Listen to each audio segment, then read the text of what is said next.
And we're live! Welcome everyone to the next to the last day of main stage programming for Wes Jensen's Fallout for Hope Voice-a-Palooza fundraiser for the Alzheimer's Association here in America. Over today, I happened to look at the counter. We have passed $25,000 raised since we began for the Alzheimer's Association. Absolutely amazing. I just updated it to 27 to see if we can end our main stage programming tomorrow with that. We will be going through an extra week. Some of the team needed a break this weekend. So streams for the community will be going on through next Sunday, though I will be done.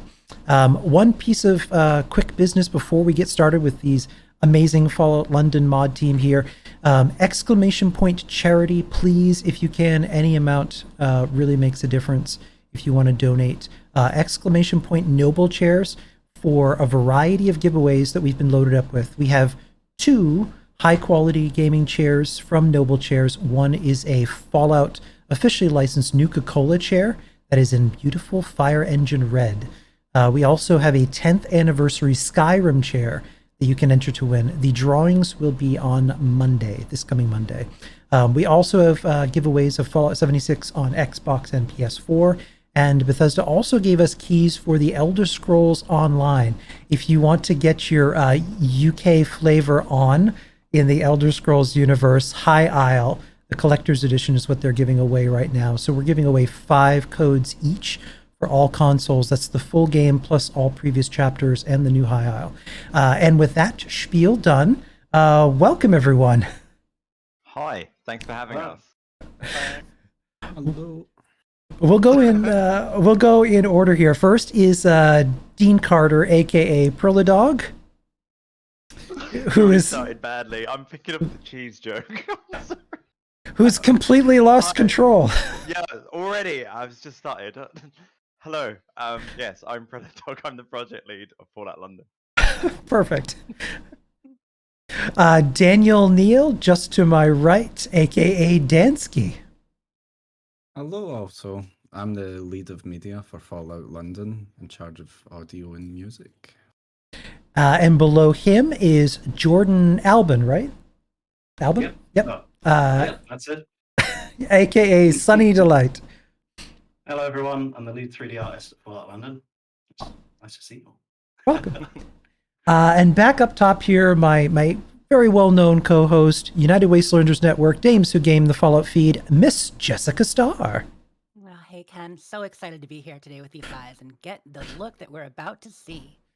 As you can tell from the background, Jessica Starr is as big a Doctor Who fan as I am. So, you know, we're talking UK Fallout and Doctor Who references, so it makes sense for her to be here with us today. Just below is Joe Wills, aka Wolfie. Hi, I'm the lead level designer of Fallout London. Awesome. Well, we've Oh, you are so much more professional than me. you got a little bit of you got to loosen up a little bit. I think you got a little bit of the laughs. Too loose. That's the problem. I just keep thinking of the damn cheese. Sorry, but we'll get through that. Do you have to get the cheese thing out? Maybe if you just I say know. it. No, please continue. Okay. Well, so the mod that you guys have been working on, when did this project get started? When did you first start working on it? Everyone is saying that we're quite quiet apart from you in the chat. Oh, hang on. There we go. Sorry, can you talk now? Hello? Hello. Perfect. That should be good. Testing. Yeah, is that better? Yeah, this should be your department, Dansky, audio. No, Make that it work in. was We're my good. fault. I had turned down Discord in another stream and forgot to turn it back up. Ah, fantastic. Usually I forget to unmute myself while I'm live, so you know we're off to a good start. Okay. At least we've both had a faux pas each. Okay. We did. Poor Jessica, because it's been so hot, her air conditioner had tripped the fuse boxes before we went on. It's you know, this is the last minute Showtime energy. Yeah. What you do, we're going out with a bang. I mean, I'm excited about this. We're making it work. That scrappy Wasteland style. So we're going to be talking about the Fallout London mod and amongst ourselves. Jessica will be throwing in some questions. I've got some few, but For me, I'd love to know how the project got started. Okay, so the project originated back. We'll talk about under my tenure, because everything that happened as the project before, which was way back when, there's not a single original team member or anything. So my part started up where I was talking to.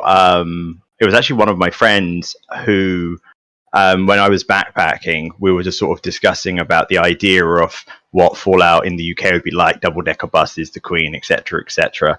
And then when I went away, I'm sort of sitting there on like at bus stops or when I'm on the plane, just constantly thinking about this idea, drawing doodles.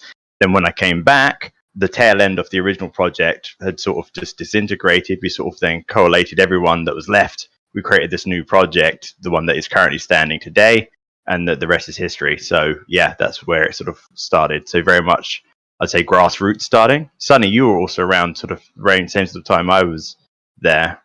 In terms of you, since how the beginning, yeah. With that original team, so Yeah. but I had to leave Masters project university, and then came back. So yeah.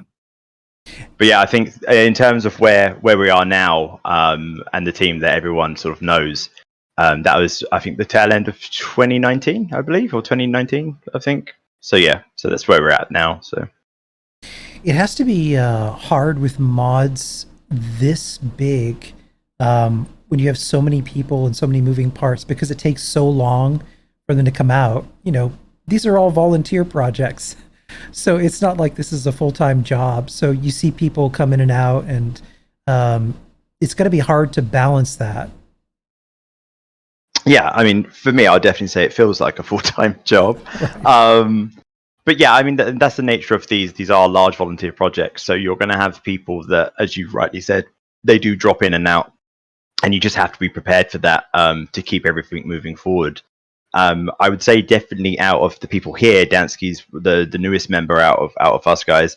But I mean, Wolfie, when you came on, that was originally, I think, just basically a hobby thing for you way back when originally, and then Just a hobby. yeah, and it's like Now we're here.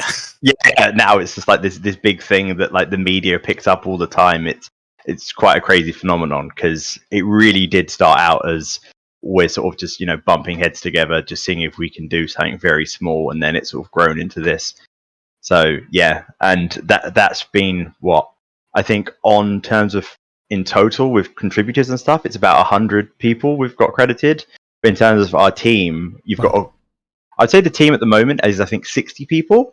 But in terms of like the core, the ones who make the backbone up, is probably about 20 to 25. And they've been putting in many, many, many hours for free. That's amazing. Absolutely amazing. The oh, go ahead, Jess.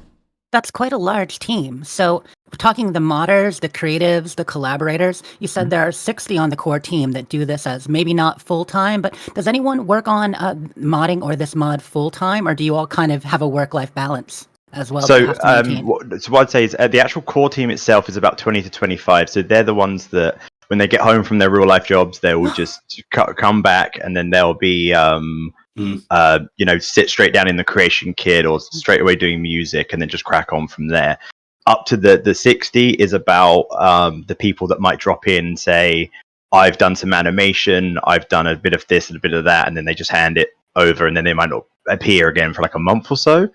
Definitely, I'd say up to the 100 idea is the people that we've just contacted on the Nexus, and we're just like, hey, can we use this? And they say yes. So they do get obviously a contributor's credit, but I'd say the team itself is about 60 with 20 hardcore workers. And I would definitely say, depending on what you determine as full-time work, if we talk about 8 hours a day, I would definitely say probably the 3 people in here are definitely sort of putting that after their real-time jobs. I'm the person that, yeah, I'm the person that doesn't leave the computer. I'm basically always running stuff. So I'm probably the full-time employee. For nothing. Guys clock in, clock out, clock back in. You're in your workstations now. That sounds like a lot of dedication. That is serious dedication. A lot.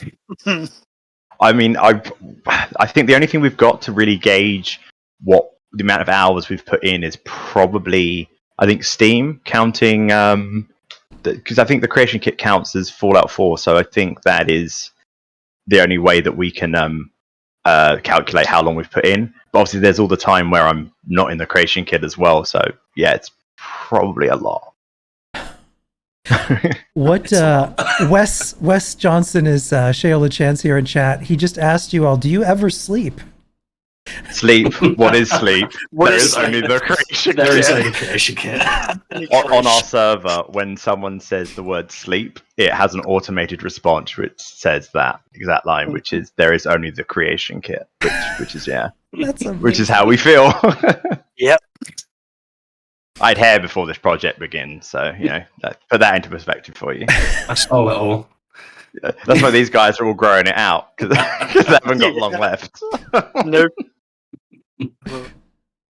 With the how did so once you got started picking up the pieces from where it was before, what are some of the decisions that you made then to really bring the pieces back together, come up with a new team and take it in a different direction?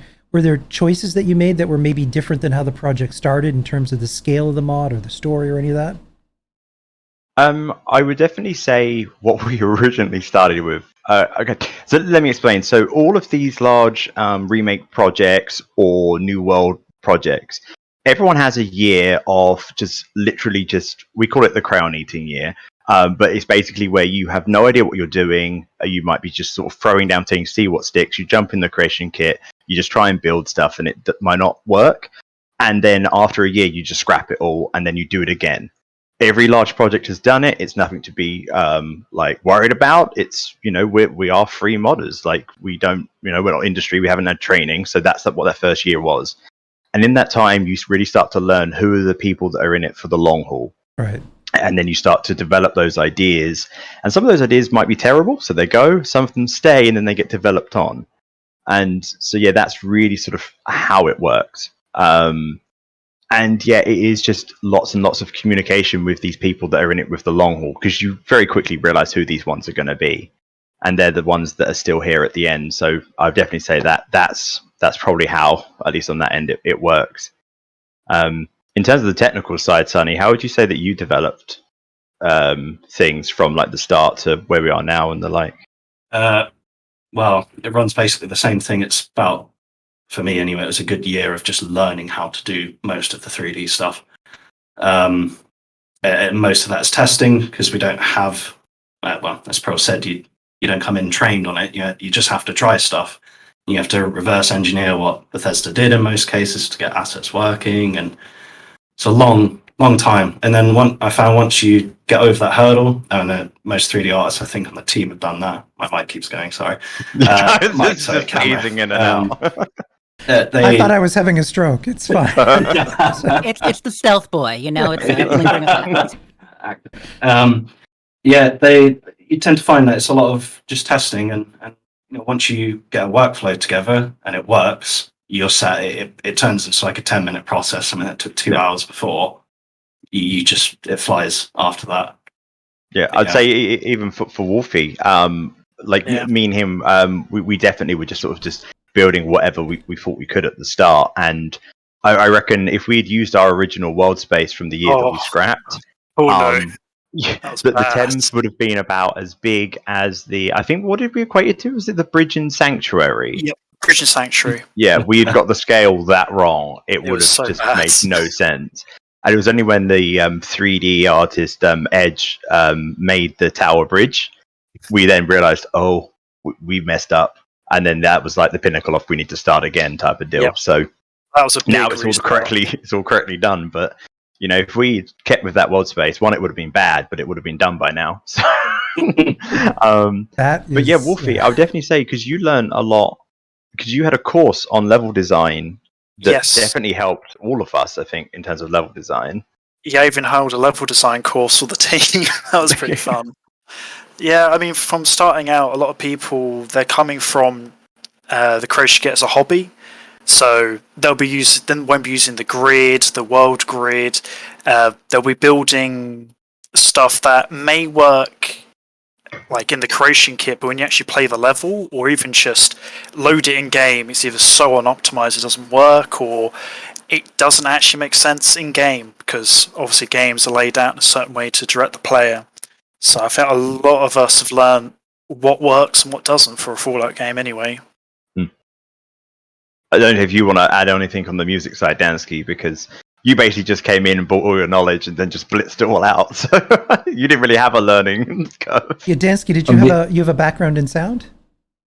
Yeah, so I'll say one point first on what your question was saying. So it is quite important to note that the kind of management side of that by Pro, a lot of these kind of quite hard decisions do have to be made. That doesn't work. This is okay, but could be better optimized. Like the kind of core team members and head of department do make quite cutting decisions when it does need to be done, because otherwise you're going to have quite a linear path of things stacking on top of each other and things don't work properly. So I would say that that's kind of another important point to make on that as well. And to answer your question, so I come from a fine art background. I studied painting and printmaking, but I have always been a musician. And when it was, the turning point for me was in my third year of my bachelor's, where I focused completely on audio. I made like audio installations. I was interested in sound design. I played the guitar for quite a long time. I played jazz guitar. I was writing compositions for like acoustic guitar quite a lot, but I made the transition to computer music when I found quite big limitations with working with the guitar or working in bands. And then I'd always had a part of me growing up enjoying video game music, so combining like the electronic music side that I was interested in, it was quite a natural transition. It was quite a mental one to make it to that, but yeah, I do have a background in audio and I'm quite lucky for where I've ended up being able to do stuff with games. So is there a primary instrument that you decided to focus on for the soundtrack in Fallout London? Are you going with more electronic exclusively? Are you bringing in that guitar? What are you using for the composition? It's very eclectic. Kyle Downs, who was the former head of department, laid a lot of the foundations for everything before a lot of the kind of world space was fleshed out, and a lot of his ideas have been kept with using the harpsichord. And one of the main things to delineate the difference between the kind of American Fallout soundtrack is a lot of that is horns. It's all about epicness. It's all about nature. Enon Zur's all about like civilization coming from the ground up, trees growing again. You know, people are coming out from the shadows, out from the vaults, making their own life. In terms of Fallout London, it's got a more kind of darker edge. We wanted to aim more for a kind of radioactive ridden kind of landscape. So there are electronic instruments. We definitely took Fallout 1 and Fallout 2. Didn't we? Yeah. I think you can definitely like. There was one where, because I didn't know it as well as you did, I'd say on the soundtrack. There was definite times when we had it playing on our Discord, the originals, and then someone put one of Dansky's ones in, and I just couldn't tell the difference. I think you did a top job there. That's awesome. Yeah, there's definitely influence. Fallout 1 and 2 had some really fantastic music. Oh yeah, absolutely. Absolutely. I would say that what the main kind of changes between the kind of American Fallout and London's Fallout Modern project is there's more emphasis on strings, harpsichord, a lot more of the electronic instruments to give the...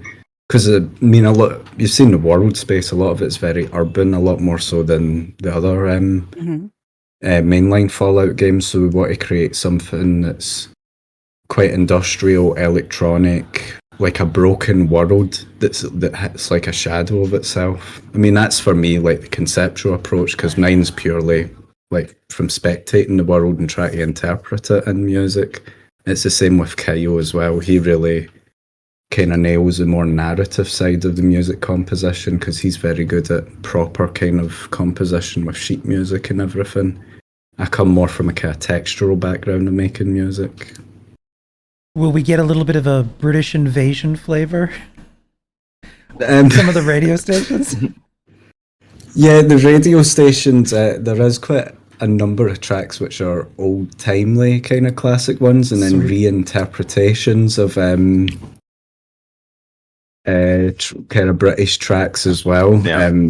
Like you got like British Grenadiers, but sort of modernised up. Like Yeah, we yeah. originally tried rolling with the like originals, and it come across quite jarring. Some of the music by Seth Bentos, the like, it's very like poppy, and it's like you'd imagine like some of it's like themed around like maybe the Beatles and stuff like that, and then to suddenly have, you know, like opera singing Land of Hope and Glory, it just sounded such like a weird disconnect. So we sort of just like not jazz, but like jazzed up the sort of the tracks to sort of make them fit in more, which I think that the audio team's done a great job doing personally. So keeping the contrast of the broken world and music that both reflects it, but has a little bit of jazziness to it, a little bit of a different vibe. I want to tag back onto your original question, Ken, here about the timeline. So it sounds like for a large DLC like this, you talk about, you know, not necessarily a lost year, but a year that for many companies would be pre-production on a game. And for you guys are both learning and pre-production at the same time. Now that obviously the last year or a little more, you've been kind of all full steam ahead, how do you guard against feature creep and keep it from getting too large? I guess ultimately that comes down to obviously myself, as well as having very good heads of department in the right positions. Like I would love to be able to have everyone sit around and we'd all sit and discuss in a like nice democracy where everyone can sit there. But the truth is, if everyone for some reason might want to have a tuk in the game, that's probably not the best idea. So someone needs to say no eventually. So yeah, like that can definitely lead to feature creep. That can be just an unfortunate thing when everyone agrees to something. Then you're like, but there needs to be a point of, can we do this within the time frame? If the answer is no, then you get rid of it. And I mean, in the industry, there's the saying of kill your darlings. And that is the thing, is you can have this thing you're really, really passionate about. If it's not going to fit the time frame or fit what you want, it has to go, because it needs to work in like unison. And I would definitely say there's been elements of our world space which we definitely had some feature creep, but just due to the passion coming from some of like the level designers, it got completed. And Sunny's a prime example of this with 3D. We'd be sitting here going, oh, we could corner cut and maybe just use like the Nuka World Ferris wheel. No, Sunny just has a monster, and then 2 days later he's like, yeah, I built the London Eye, here you go. And it's just like, well, okay, that wasn't even feature creep. We didn't even get a chance to know it was feature creep. He just did it in 2 days. It's like, okay, so yeah. Those kind of beautiful bonuses, you can just slot them in ready-made. That's a wonderful thing. I mean, that's only because I would definitely say that we've got, I mean, I'm going to be biased, but I think we've definitely got one of the most talented teams. And you do have people that will do things like this. And I think we are in that good position where if someone wants to do something that they know is outside of what's expected, they might mention they're going to do it. And then realistically, I would be like, well, you've got like a week. If you don't do it in that time, it's not going in. And then it either happens or it doesn't. So the case with Sunny, yeah, he just knocked it out in 2 days. So it's like, well, I can't knock that. He's dedicated his time to get this finished quickly. Cool, we're going to include it. And that's why it's a fantastic model. So. And also, thank you very much, Callum, for that $20 donation, and Mid-Canuck for that $10 donation. Thank you both very much. Thanks to anyone that donates. It's all Adam, for a good cause. Thank you so much for that $15.35 donation. Talking about scale, how big is the Fallout London map? Ooh. In comparison to other maps that we've seen in previous Fallouts? Wolfie, this is your department. Yeah. Can you think? we kind of worked out, so technically it is bigger than Fallout 4 because a lot of Boston is actually the sea and water. Oh yeah, I didn't even think of that. Yeah, it is. Yeah, where we just have the Thames, there's not really any dead zone. It's just map and a river going through the center of it. Yeah. Wait, wait. So what you've built, so this isn't I've described it as DLC size mod, which is completely inaccurate. If it's bigger than the Fallout 4 map, that is... So we use the term DLC size mod because it's better to gauge expectations. For example, if we were to say at the very start, we are a total conversion, blah, blah, blah, blah, blah. Right. Yeah, I see. Then you just get written off straight away because there are numerous Fallout XYZ location mods that just pop out of nowhere and then they disintegrate.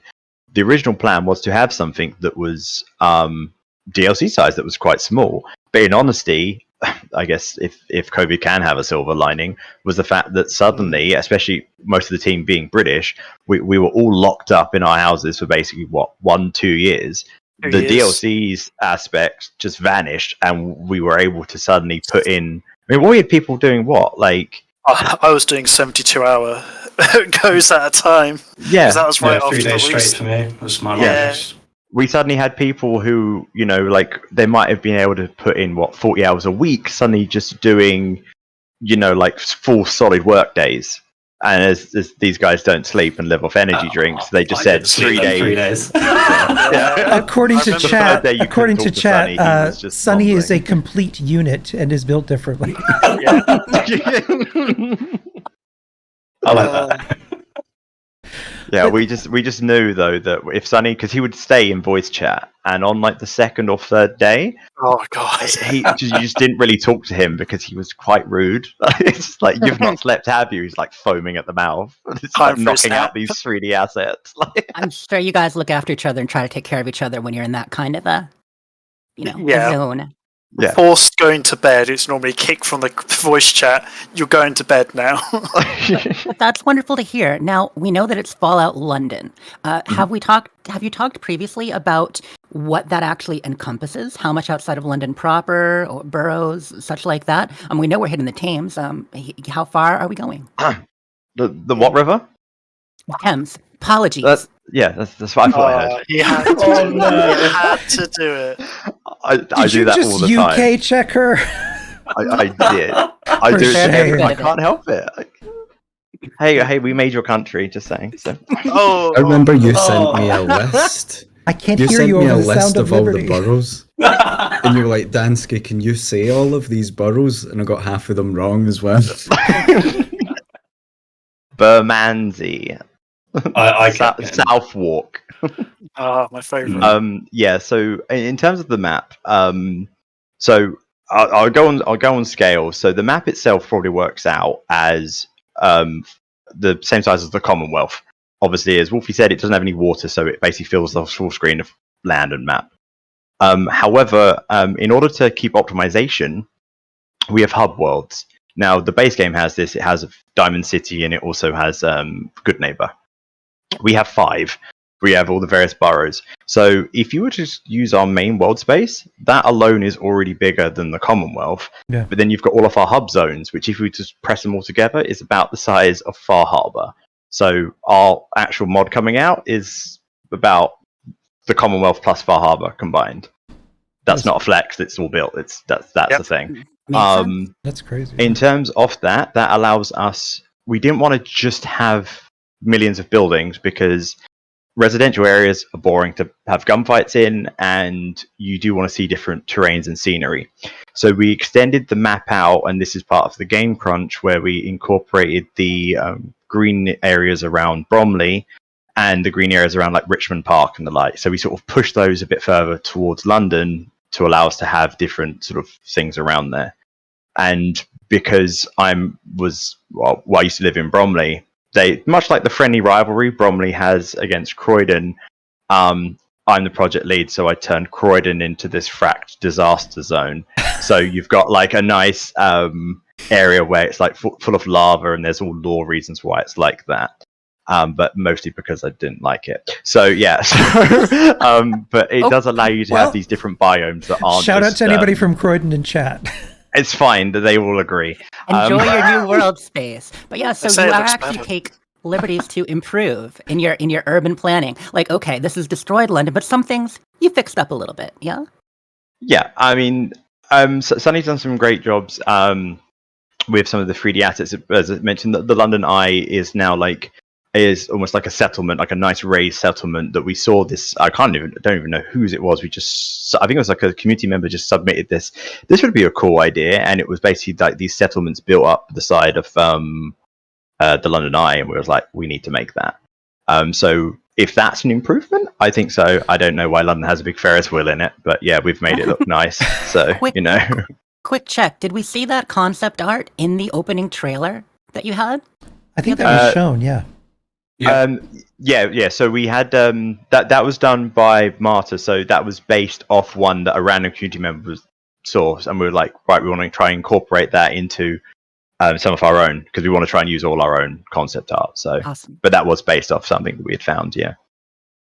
Yeah. But yeah, Marta's done some fantastic concept art. In fact, shout out to all of our 2D team, just to simp on them for a bit. All of the artwork that we've had is from very talented people, and yeah, like there are definitely places that I haven't been able to build, Wolfie hasn't been able to build, Sunny hasn't been able to 3D model just without these concept arts. They're great. Someone was just asking in chat too. So, is London split into north, south, east, and west still? Yes and no. So we do everything via borough. So you do have like Bromley Borough, Croydon, and then you have like the various ones dotted around like Newham and the like. That's how we've sort of divided it. But where we've got law reasons, we've also created our own borough called Eastminster. So we don't really want to play on the north, south, east, west divide. We want to do it by a borough instead. So we can do it that way. And there are law reasons for that, which you'll discover in game. It makes sense in that they can be their own kind of factions with kind of unique landscapes and features and things like that. Yeah, I mean, it's more sort of like territory based. So it's just like this area of the Vagabonds, they run Bromley, whereas over in Tower Hamlets, that's where the Fifth Column are. So that they have their distinct sort of territory which they own, and it's just like it's like natural division markers. So like if you would go past that road, then you're in that person's territory, because there's a lot of sort of gang influence in Fallout London, where it's just like this person owns this, as opposed to what you have in say Fallout 4, which is obviously the Institute's underground doing their own thing. But there's like a bit more.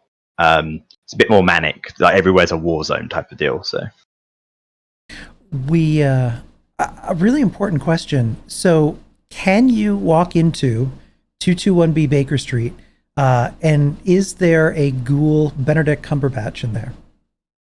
No. We have got it on the map, but no, we actually want to try and keep our cameos down, because I think in terms of actual projects that had cameos was, I think, Fallout 2, and that was rife with them, and people said it distracted too much from the story. Yeah. And we've actually seen recently that there was another mod that came out recently that had a lot of cameos in, and that obliterated their story. So we are trying to, any cameos that are in there, they're going to be very, very minor. So yeah, if you see it, you might walk past and be like, oh, I get that reference, and then walk off. It's not going to be in your face. So and that was down to Wolfie's decision. He was just like, we need to keep it sensible. Yeah. I did see a picture of the TARDIS, a police box in there. Yeah. Yeah, that would be one of the things. I mean, there are police telephone boxes in London, but yeah, obviously that is one of the more on the nose references. Which actually got a nice new paint job by Saffron the other day. I don't know if anyone else on the team saw that. She literally finished that properly the other day. She did a nice retexture on it. It's really good. Yeah, it's good. In terms of the timeline, when do the events of Fallout London take place in comparison to the other Fallouts? Is it around the same time as Fallout 4, or is it a different time period than Fallout 4? I'm going to throw this to the other team to see if they can remember the date. Oh no! You didn't tell them there'd be a test. My goodness. I think it's 2237 in between Fallout 1 and 2. Is that right? Yeah. All right, you got it. Okay. Yeah, I got it. Yes. So Fallout 4, but it's set in between the events of Fallout 1 and 2 then? Correct. Okay. Yeah. So that means that it allows certain characters that you may have seen in the series, certain English characters, to appear when they're younger. Trying to choose words carefully there. I love it. But along those lines, okay, the intro that we saw, you established, British alternate history, because one of the things about Fallout that we enjoy is what happened, between modern times and 2077 when the bombs fell. So now you had to establish that for, the UK as well. When you did the slideshow and that intro, when did you decide you needed to do that? And are there any favorite events that happened in British alternate history that you want to tell us about that we may not know? Or well, the biggest one is the resource war. So all of Europe basically just started, in the European Civil War, everyone was just fighting it out. People were starting to choose sides. It was basically sort of like World War III again, sort of in Europe kind of deal. That's awkward. But yeah, so that sort of happened. So a lot of the damage that you'll find in Fallout London isn't necessarily nukes. It's a lot of it is bomb damage. There are lots of planes everywhere because what literally happened, the resource wars, everyone went over to, the problem is whatever I say now, everyone's going to be scratching their head going, this sounds like real life. But yeah, basically in the Fallout lore, everyone went over to the Middle East, started fights over there. And then when all the resources ran out, then they started fighting in Europe. So they went immediately from resource wars to European Civil War. And then they're halfway through that while they're literally still bombing each other. The proper Fallout war happened. So yeah, there wasn't like people firing nukes at each other all the time. That's never said in the lore. They said it's bad, but they never said they were firing nukes at each other. It's a hell zone. So a lot of what you'll see in Fallout London is there'll be like craters from just bombing planes. So it's like the Blitz, and then there will be areas where the nukes happen. So you're going to see a lot of the damage from the 3 different war periods. So that's my favorite, to be able to put that into the world space. I know in terms of building, I know Sunny, you've definitely been taking liberties of some of the Fallout lore that we've come up with a lot of the Thames folk and the like with some of your level design. I don't know if you want to elaborate on that. I like this because everyone's sitting there and they're just waiting, like, who's going to throw under the bus? It's your turn, you win. I don't know. It depends where you want me to go with that. Like, I think some of the a good way of thinking of it didn't differ too much from how London is in a sense. Where, like, we were talking about the London Eye, for example, it's still got built. So there are assets like that, well, I say assets, 3D models, the landmarks that still make it into the mod. They weren't like scrapped in the alternate history. That's probably the best input I can put into that. But with the Thames folk and Thames Haven, they came after, I suppose, the Great War. Everything got irradiated. So yeah. That's interesting. But I mean, I definitely like how I think we've adapted some of them because obviously we had the splitting point in the timeline and everything.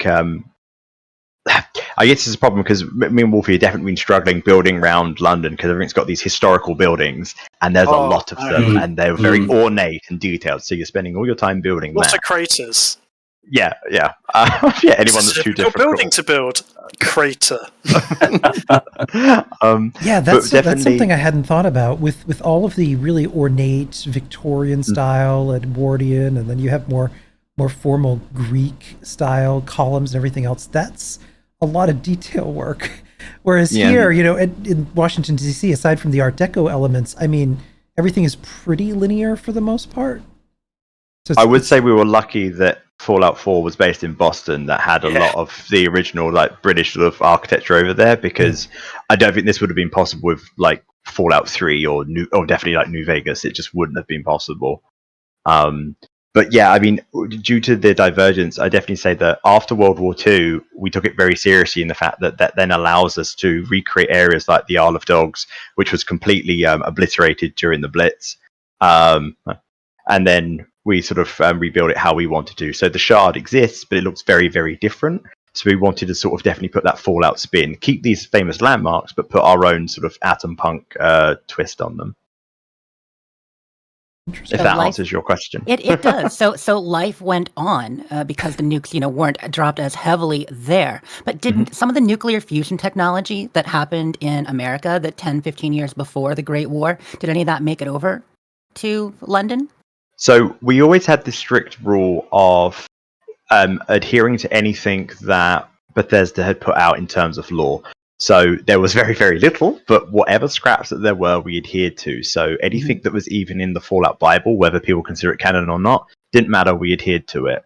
But then it meant that we had to try and extrapolate things from there. For example, Protectrons.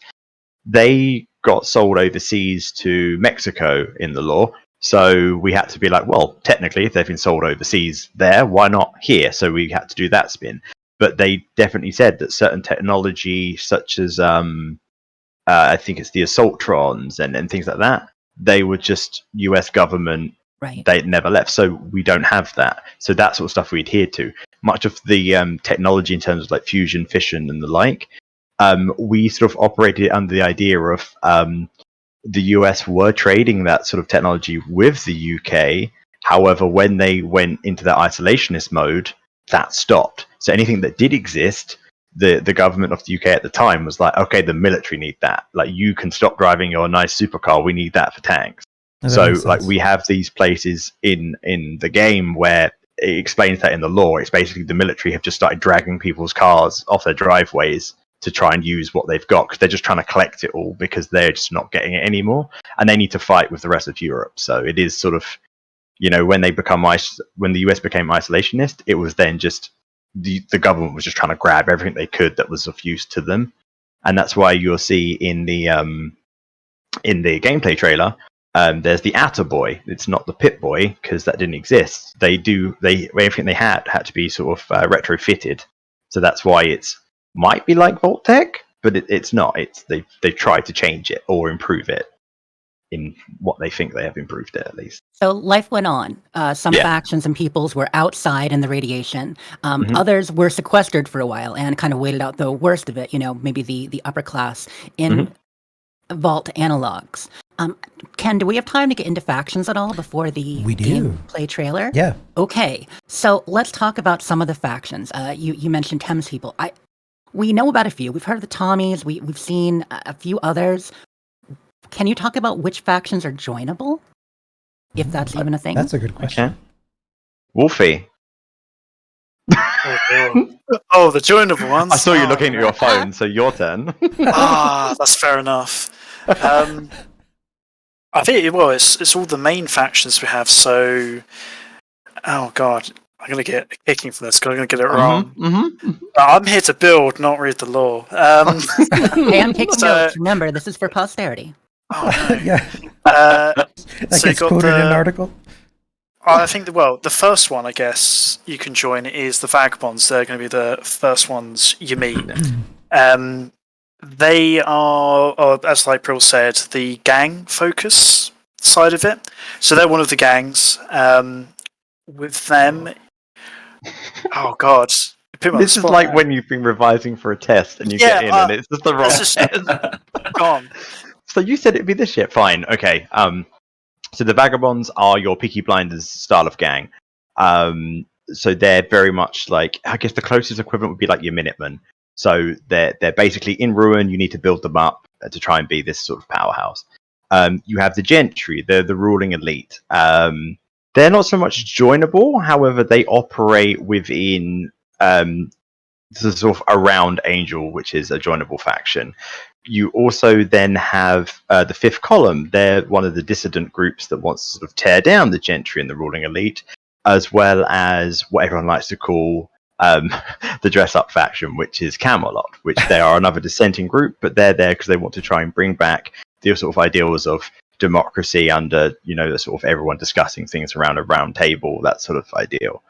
So they're the main joinable ones. You also have the opponents to the Vagabonds, which is the Isle of Dogs Syndicate. They're basically the Vagabonds, but the flip side. So they're the ones that are more established, but still a gang. Someone asked, what's a Peaky Blinder? I would recommend Googling it. I can't really describe it. It's based on the sort of 1920s, 1930s gangs, where everyone sort of wore a peaked cap. Someone else also asked, so the Brotherhood of Steel power armor obviously wouldn't be in Fallout London, I imagine. No, we don't have Brotherhood of Steel or power armor, no. Yeah. It's a bit far. Official power armor. Interesting. Any mechs, controllable vehicles, assisted kind of things like power armor? Not really. Nothing like power armor.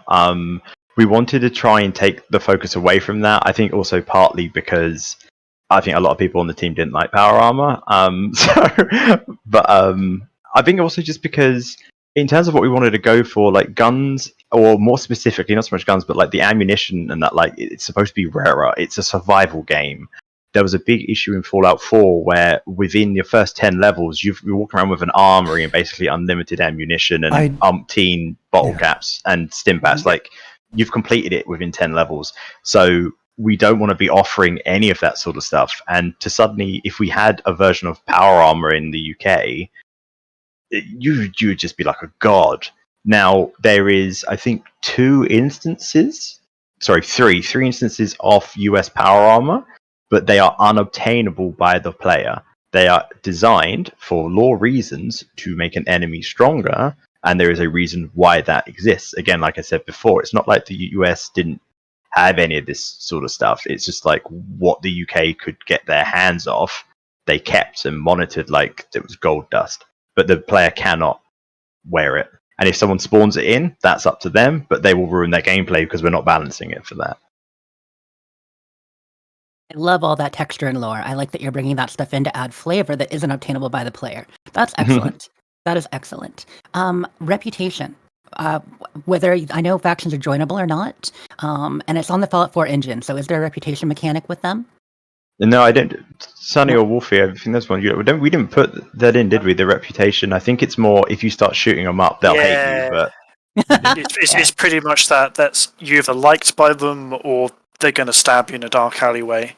Wolfie did have a try at bringing back the old Skyrim jail system. But... Yeah, I tried very hard by myself to try and get the Skyrim jail system working because it's in the engine.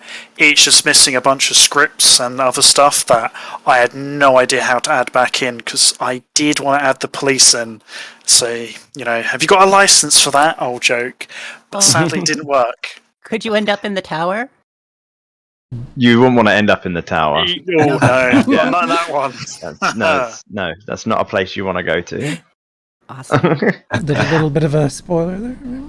Hints. I mean, if you've watched any of our videos, you'll see that it's not full of friendly people. But yeah, I would definitely say that the reputation. This is one of the things is that everyone sits there and goes, "Oh, Fallout New Vegas is like the best game ever." Blah. But we're on Fallout 4, so although we have the advantage of being a mod where we can cherry pick the best bits from New Vegas and bring them in without taking too far away from Fallout 4. Because if we went down the pure Fallout New Vegas route, then why are we even bothering doing it in the Fallout 4 engine? We might as well just do it in New Vegas. Right. We decided to do Fallout 4, so we wanted to keep as much of that stuff in. As soon as we start putting things like reputation and that, which wasn't in the base game, you're just making a different game at this point. Mm-hmm. Like it was a very big conversation of do we want to improve just the dialogue? And I lost that fight because I wanted to keep the original Will, and in hindsight, I was wrong. The dialogue system we've got, which uses the XDI system, which is what it used to be like in the other ones. It looks a lot better, so you can actually have that added roleplay aspect, but it still keeps the gunplay and the sort of base Fallout 4 feel, because we don't want to ever detract too much away from it, because we've always had a very hard policy of, although we are a mod, we don't want to appear like a mod. That's why we've tried doing everything the Bethesda route. Sunny has, argued tirelessly. He's lobbied endlessly about making sure we use all the correct software, everything that Bethesda does to try and keep consistency up. Because when you play, it needs to feel like, we always say that it needs to be like Fallout 4.5. As soon as you play it and you go, oh, this is a mod, we've failed. So we need to try and make it as consistent as possible. And that's why, I guess, even with the music, Dansky and Kyle have worked so hard to make it, and they've moaned at me for any track that I wanted in that sounded crap. Even the level design as well. We didn't do anything that was silly in level design. You made sure that it followed Bethesda's parameters of everywhere where it takes you to, it goes to, was it the dominant it takes you to, and all that sort of stuff. Yep. So, yeah.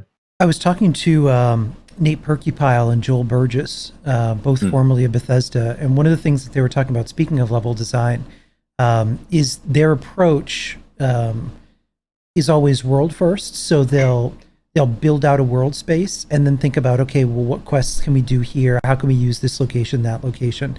Do you follow that similar approach, or did you start with the quests and stories and then build the world kind of around it? both. Sorry, Wolfie, this is your bit. Go on. I was going to say, I mean, a lot of it was centered around a story because there was one, but a lot of the level design was made first, and we went, that's a really good location for a kill quest, or that would be a really good area for a fetch quest, etc. So yeah, I think we did kind of follow their kind of level flow. With that area, it's good for that. This is good for that. But there was also the main story areas were set in stone, so they were kind of built in mind of the quest, not the quest built in mind for the story. Sorry, the level design. Yeah, and there's definitely bits where, like, I guess just the natural talent of when you're sitting there and you're building something and it starts working, you're like, yeah, a bit of this and a bit of that and a bit of that, and then suddenly it's 3 a.m. You go, this is amazing. I immediately run off to one of the writers and say, this is good work that I've done. Put this in a quest, because one of them might literally be sitting there going, I really need a location where you need to go and kill Mrs. Miggin's cat or whatever. And they're like, well, this place, this is the one. Wait, is that a quest? Place. No, but maybe it will be. Who knows? If it pops up, you know where it was born here first. So. Talking about animals and systems real quick, there was a question in chat about new fauna, and I have a further question on that. So skills. Will there be a taming of the rad shrew? Like, will this be a thing? The rad shrew. Why does everyone love that so much? Rad shrews. I don't understand why everyone loves that so much. It's, we here in the US, where I am, we're very partial to shrews. We don't really have many of them, and they're adorable. So we have much better animal companions or possible companions than the rad shrew. We're gonna have to add a rad shrew at this point. No, leave it to the modders. Give them something to do. It's fine. We're doing enough. Can't wait to see them. Are we going to see any in the gameplay coming up? Maybe some new animals or creatures. There is some. Yeah, there will be one. There will definitely be one. Oh god. There'll be a one community member. A few questions. A community member did a brilliant drawing of the Thames Hound. Which was created by one of the 3D artists, Oscar. That's like the dogs for the Thames folk, if you will. Yeah, and they look awesome. They're my favourite. I don't know if you know the backstory on that, Sunny. That was so Oscar saw someone had a tattoo off that. Like, I think he drew it from that, and then he did the 3D model from that. So that actually, the creature that's now in Fallout London, originated as a tattoo. That is which is great, because he then had to contact the tattoo studio, and they had to talk to the person with the tattoo, and they were like, "Hey, this group of nerds wants to make a creature based off your tattoo," and the person was like, "Yeah, sure." So yeah, that person's probably now walking around going, "Hey, this is a Fallout London tattoo now." So, but your question about fauna, yes, there is a whole bunch of new stuff, flora and fauna, all that good stuff. Because again, it's still there not to tame America. Them. What? The mechanics are still there, so you should be able to tame your rad share. Stop encouraging the community. Okay. All right. Well, so talking about gameplay elements and features that were from Fallout 4, is there settlement building, or did you completely leave that? Oh, okay. Yeah, that Wolfie. This was your painful task.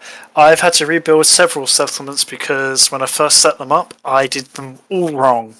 I didn't realise they needed to be made in a quest. There's so much back work you got to do to make them work, which I skipped because I thought I knew better. Turns out I don't always read the tutorials because they are there for a reason. But yeah, there's so far 2 have been actually made, but I don't. How many did we decide? 5. There'll be 5. Yeah, 5 in total. 2 have been done so far. Yeah, I mean, you say 2 have been done. Like, I think that the setup for all 5 has been done. It's a boring task getting them all done. And one of the advantages of doing that as well is we've been talking to Kingaff, obviously the guy behind the amazing Sim Settlements, and yeah, he's offered his support to try and help us out. And there is no one better who knows settlements than the guy who has done this. So that's awesome. Yeah.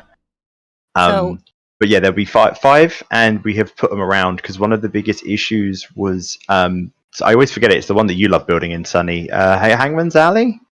for reasons Hangman's Alley. unbeknownst why in the I most love busy building cent- in there. Yeah.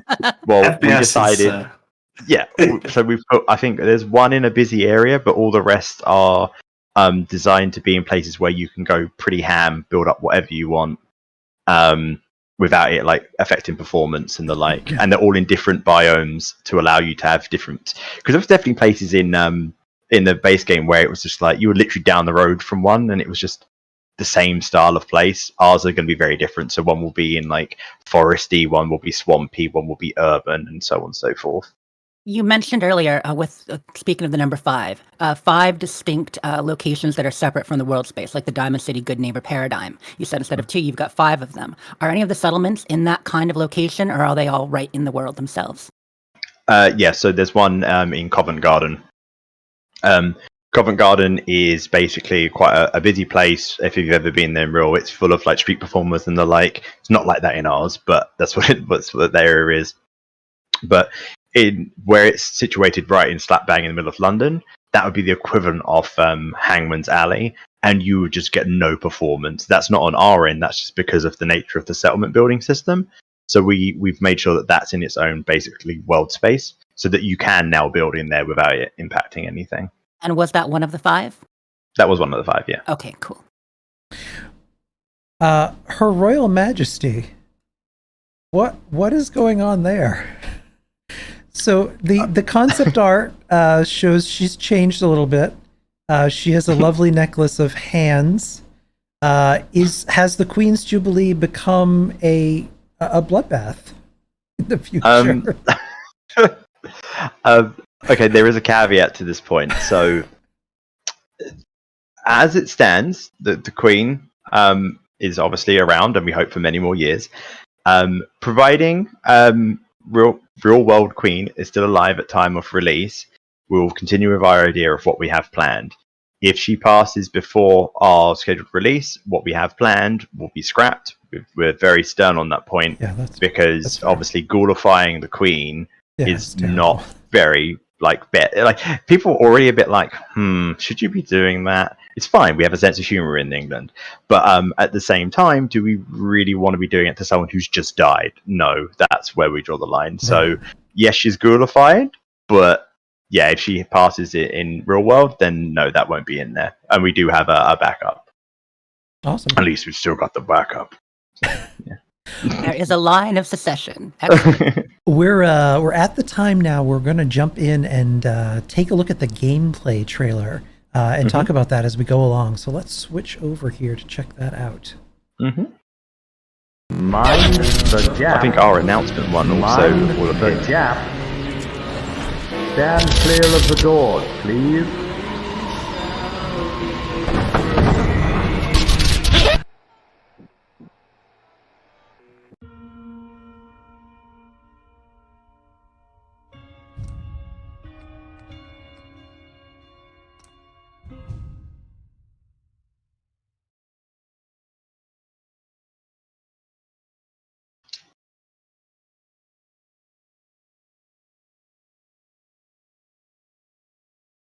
Okay, this is where my computer knowledge starts failing. I'm trying to get 2 windows up on one screen. This is where Wolfie sits in comfort. I've got 2 screens now.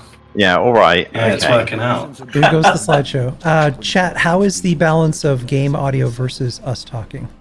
The will to power has been the driving force of mankind. When the great fires of humanity's ambition ravaged the earth, it was not our doing. For the bloodiest chapter of human history had only begun. Why is it just me? Why is no one else on the screen? And London, just me. a monument to mankind, Because we can only have one person on the screen. was returned It makes to the sense. state of nature. Oh, okay. Those who emerged from the ashes did so I like how from a everyone else has network now of started smoking and taking bunkers. drinks and stuff like that. Everyone's Quickly like, get it. yeah, I'll just have to sit there. And so it was that the embers of civilization would ignite once I again. love, and I missed that in Fallout 4, I love the Over old a school century style later, through the military slideshow might of the intro Tommies, narration. an It was interesting aristocratic seeing live parliament action in Fallout continues 4, to give but orders. I have such great memories of But these few kind of are still listening. beginning and then the outro slideshows. In the Tower Hamlets, I think this was a mix between Jeff's and your idea, wasn't it, Sonny? The slideshow. Pretty sure. I felt like it might have even been Dansky. I'm not too sure. Dansky definitely helped put it together. I know that, but I can't remember who did the initial. I know I gave the good on It was it. Callum. Callum had the idea, I think, for the slideshow to be more in line with the first two games, and I kind of helped kind of orchestrate it and collect it together. It makes sense, because otherwise it'd be, recording me running up a beach or something. So, A curtain of illusion and intrigue. A puppeteer behind the scene. Only one thing is certain. Yeah, some of the artwork that was done for Those who take the the team road is to amazing. Westminster Yeah, it's really lovely. will be forever changed. There's the walls. Yeah, that's like one of the first bits we had done, Because in actually. mankind's You can tell pursuit because that of shows power, a current day there bus is as no opposed to price the too more high. modern one that we've got. No life too valuable. And I love that And Big no Ben ideal actually too still sacred. chimes. Yeah, that was Chucky Farley who sorted that out. We just had to work out what logistically, how often it would chime, because for every, I think, minute it's like 20 or an hour or something like that in game, whatever it is. So if that was translated to the clock, it would have literally been ringing constantly, which would have been really annoying. Just flashing past there, that was the awesome London Eye settlement there. I love the verticality of that.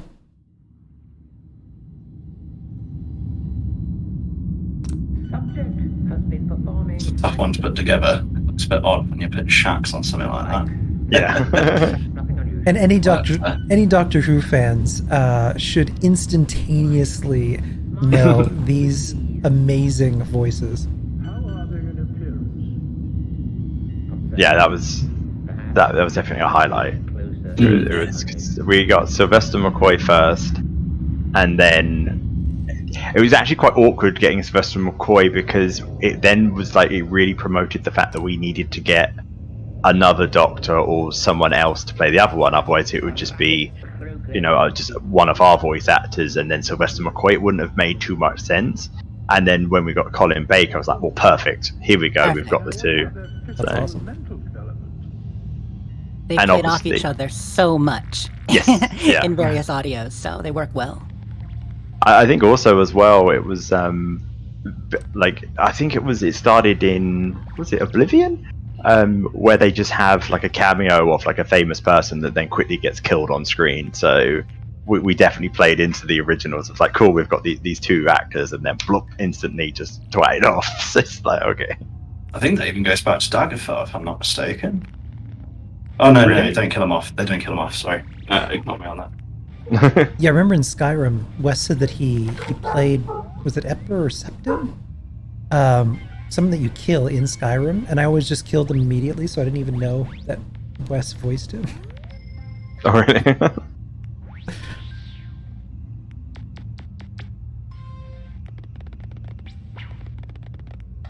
Porto, your joke is terrible. Two doctors can get a second opinion right away. Shame on you, Porto. And thank you, Bundycott, for the donation. Much appreciated. Yeah. Oh, This is where I do yeah. my bad streamer thing. Everyone should be There's less. donating. Yeah, Wes said Titus Septim the Third. I've never actually heard Wes's Titus Septim because I've always killed him immediately. I'm sorry. Oh. Wes. I'm sorry, Wes. For shame. Can I just say, like, Kieran had no idea he was going to be playing off speaking to the two doctors, and when he found out, he literally lost it. He was just like, one of like my first like credited roles, I'm with two Doctor Who's, like, what? And I was like, yeah, about that. But yeah, big shout out to Dansky for sorting this all, because being able to get it so that it's directional whilst you're also behind glass in like a watery tank. I don't know how you did that. That was like magical MacGuffin stuff to me. Like, props. I would to need that. to shout out definitely Alibaba for that as well, because he's been a godsend for the coding side of it, like layering up sounds to give the impression you're behind the glass, make everything echo and reverberate in a certain way. It's Colin. I'm sorry, Wes. Yeah. And just like that, Colin's dead. Yeah, I was. Yeah, just the way that like you mentioned about Sylvester McCoy. I unfortunately couldn't make a panel. The fact that you were saying, like, I was slightly awkward. Like, does he know he gets immediately shot on screen? That'd be a bit awkward.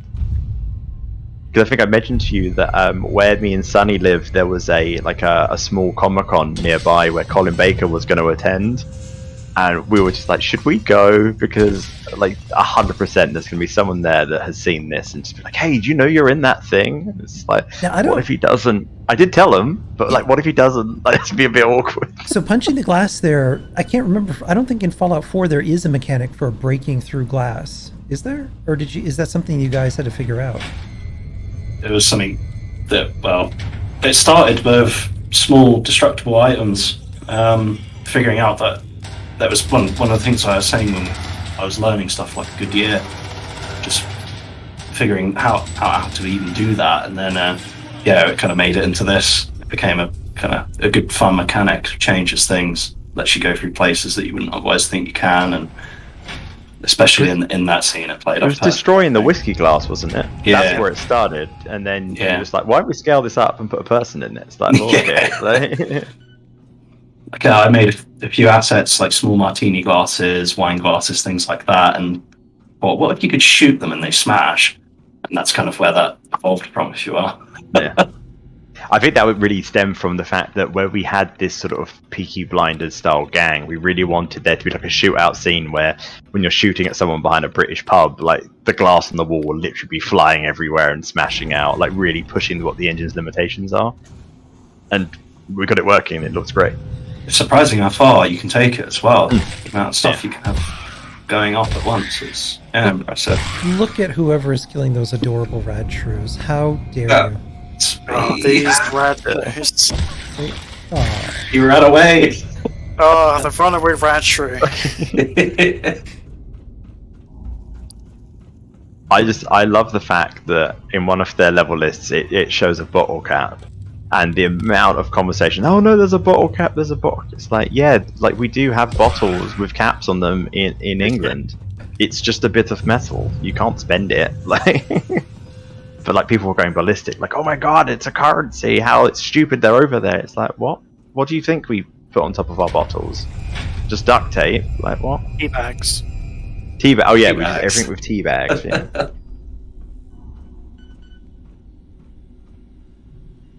There it is. I say Wolfie is a bit like this kind of deal, right? We just take our tea bag off and then we just like got a drink. Yeah. Everything's tea flavored. That is the Atta-boy we just saw? Yes. Yeah, it's based off the Pip-Boy framework. Oh my god, why am I full screen? Double prill, what a thrill. What's happening? Hang on, I'm not sure what just happened. It's all me, all the time. Hold on to your butts. You were Fallout London all along. Hang on. Oh no, make it stop. Okay, there we go. I don't know where to look, because all I can see is myself. Okay. There we go.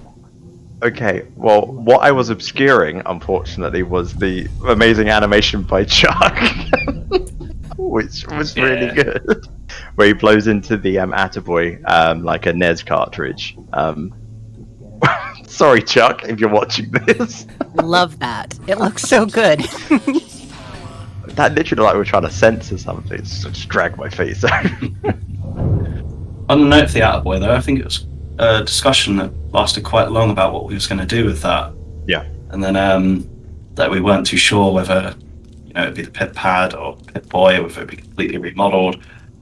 And then that was another one of the classic 3D artists. Edge just cracked it out, and oh my god, it looked brilliant. Like we'd actually had everything sorted. Like everything in this was done, apart from the Atta-boy and this torch. They were the last things to go in. And that was literally like, because we hadn't made a decision, because it's one of the most important things. It's where your menu is. And then, yeah, when we finally decided, we were like, Edge, make this. And he did it within a week. And then we were like, right, now let's get the torch. And we gave that to Chucky Farley, and then he got it. Oh, and yeah, for Porto's point, it's an English-based game, so a torch is a torch, not a flashlight. We've got to be proper. Absolutely. So the Atta-boy seems to have 6 or 7 sections, so you can flip through them just like you would on a Pip-Boy. Yep. Yep. They go It basically vertical, reuses the horizontal? interface, because we spoke about originally we were going to go over like a notebook, and people were like, "Oh, that's very Metro, Stalker, whichever game it was," and then we were like, "No, we do need to have a version of the Pip-Boy, because otherwise it's not Fallout." Right. And we were like, "Okay, we're going to have to do a retrofit to make it make sense in the lore, but we still needed to keep that in, because otherwise we might have just done a different game." And obviously all the animations in it are based around the Protect and Survive series, which were done by Yeti. And yeah, he knocked those out. Really, really well done. I love watching them. They're funny. Yeah, he's doing all the ones for the perks recently, and yeah, some of those ones are hilarious. Like the stuff that he's doing in there, it's just great to watch.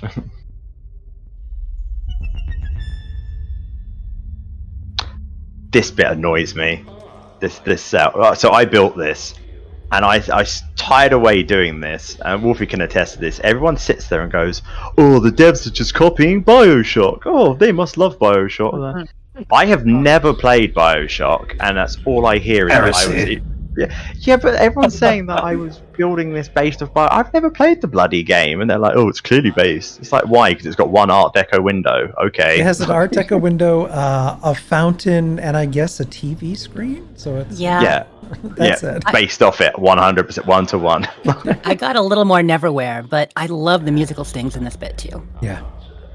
So they're the actual Protect and Survive sounds sort of rejigged, but they're actually in the public domain. And if you know anything about the Protect and Survive series, it was a really ham-fisted governmental attempt in the 60s to try and calm down the population in case of nuclear war. And it was so bad they had to pull it, because it basically was telling the population, "You're gonna die, there's nothing you can do." One of the intros, one of the videos literally basically says that when grandma dies, put her outside in a polythene bag and name her. It's just like, that's not filling you with confidence. So yeah, they basically pulled that. Yeah, Oh my God. That was not one of the government's best ideas. So they made that public domain and forgot about it until we've just dragged it back up again. We're like, yeah, we'll use this, it's great. Yeah, it doesn't get much darker than that. I'll say Dansky, brilliant job on the jingle. Remaking it. Love the jingle. That was really fun. I decided to recreate it from scratch, so I redesigned it from the original video, because the original video has a lot of fuzz and noise, and in case we might need to repurpose it for other usages.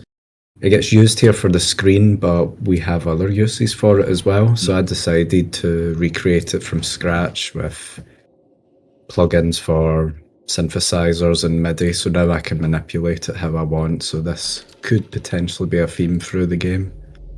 Something I missed in Fallout 4, and I'm glad you did it. Dark spaces like this, horror elements, are some of the things I loved the most when I first started playing Fallout 3. So I love kind of creeping around the corner here. That's great. Well, we wanted to bring it back. We wanted it to be a bit more scary. And there's a very excited Porto Wolf saying, "Hey, this place is cool," because this cell was done by Porto. Oh, it was? Oh, awesome. I didn't know that. Yeah, That's we awesome. did some light passes through to try and make it a bit darker in here, to sort of...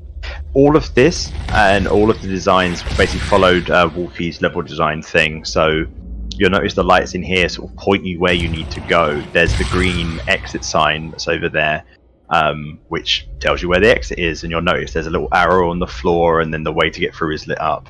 That's the sort of level design that Bethesda does, and that's what we were emulating all the way through. Yep. And it just sounds so obvious. It's like, yeah, you need to be able to show the player where to go, but so many mods just don't do that.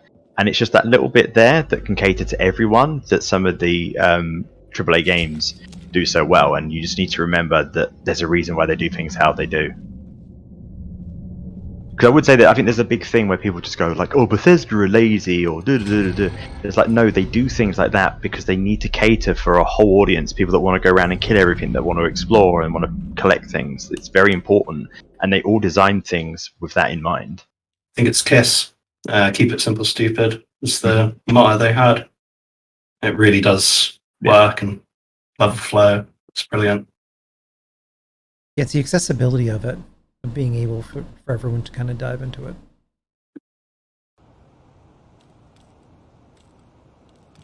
So Flaming Pizza just point out that the only just noticed the Booth's shop, which is legally distinct Boots, is also a play on Luke Booth, who is one of our team members. His surname is Booth. So that's awesome.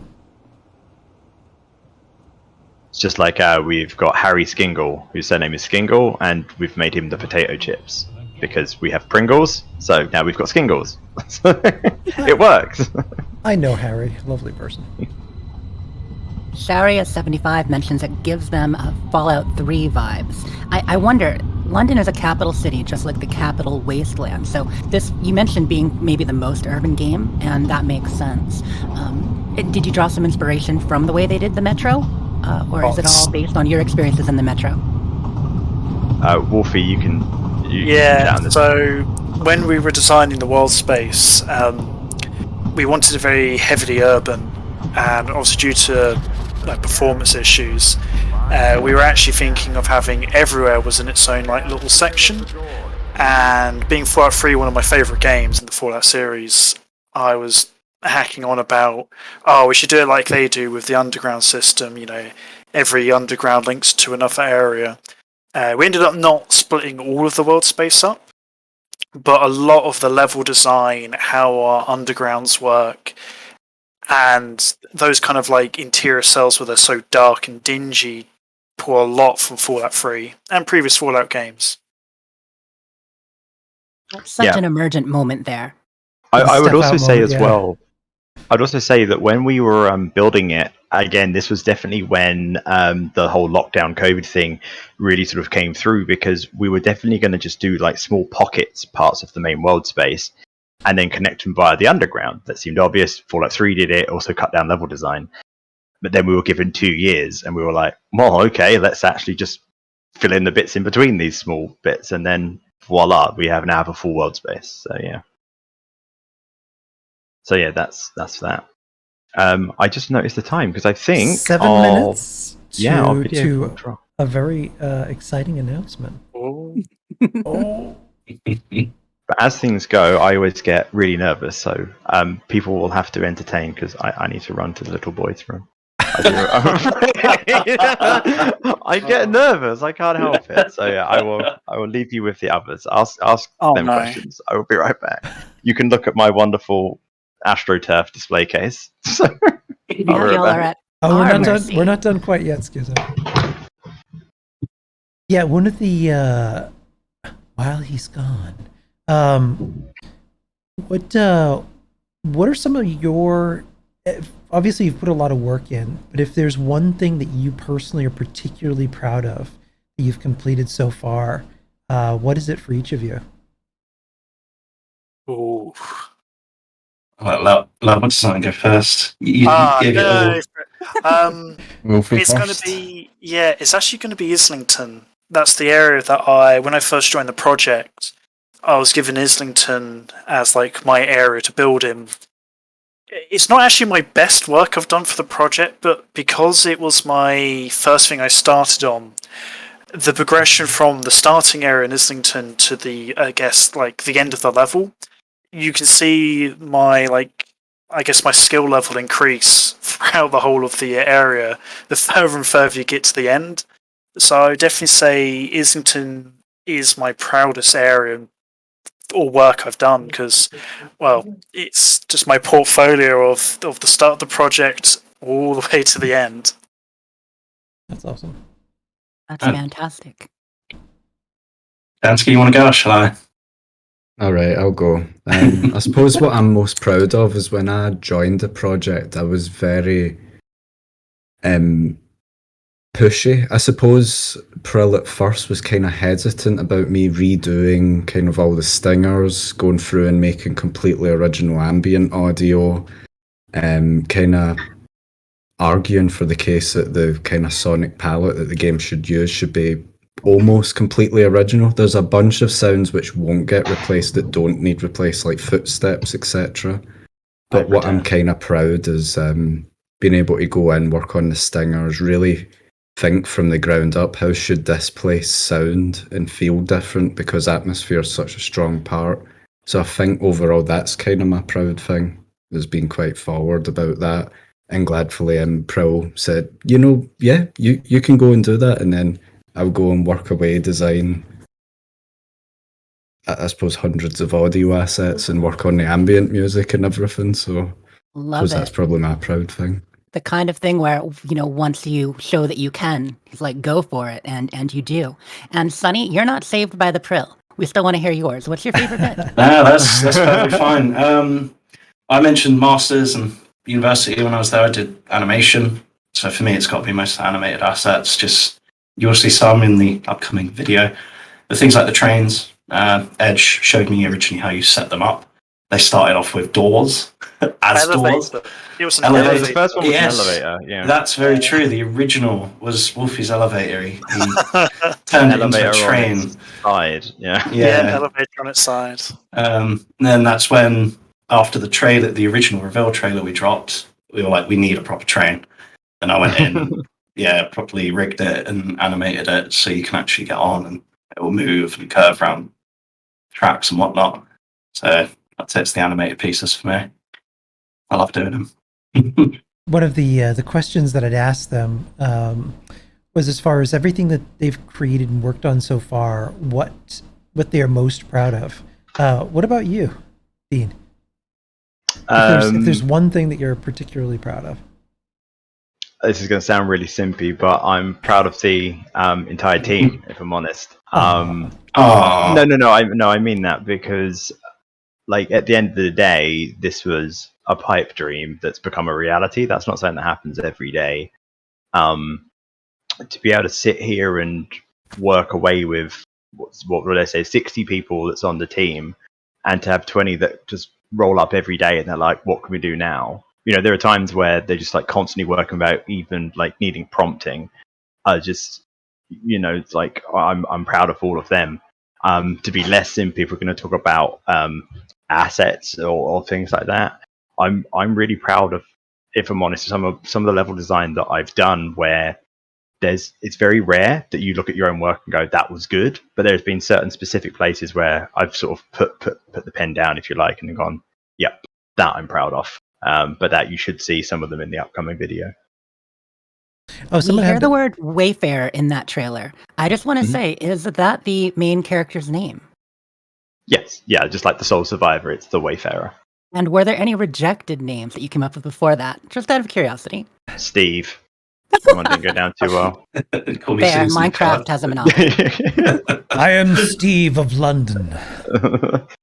No, that was, I guess, there was lots of rejected names that stand out. What, Roadman? Yeah, that was one of them. Because we're just trying to work out one that really worked, and then it was like, well, we have this guy that immediately gets on a train and then has to get off, so he's now one that has to walk and wander, and obviously kind of the wanderer. So we're like, the Wayfarer. So yeah. We switched over here, so we have something that's coming officially in about 60 seconds. Mm-hmm. Hold still, everybody.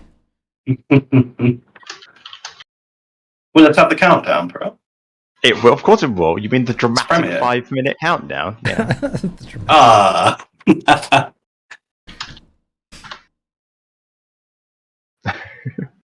Hold tight, everybody. This is going to be fair, I was really upset when we put one up and I didn't click dramatic. I think I put like ambient, and I was sitting there, I was like, this isn't good. I want the overly dramatic sounding one. So the anticipation in chat is amazing. I'm just trying not to talk over the start because I don't know when it's going to start. Yeah, I'll once it rolls, I'll mute us so we can yell. And there's 667 people waiting. So here we go. Oh, here we go. Can I just point out, shout out to YouTube for this dramatic entrance thing. Like,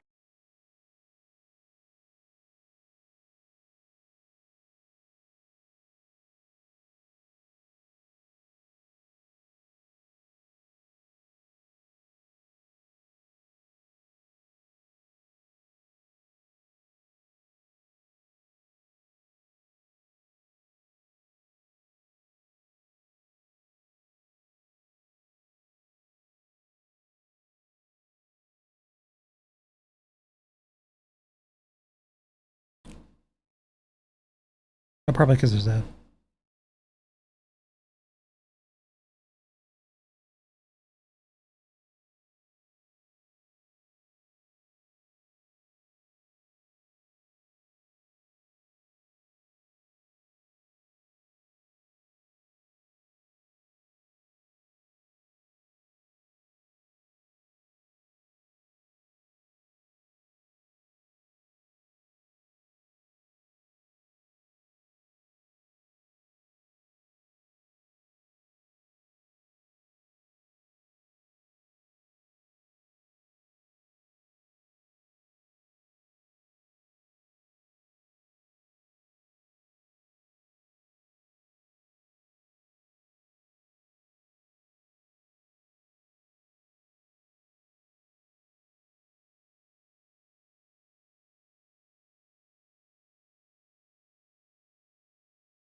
Okay, everyone in chat, you should be able to hear audio now from the...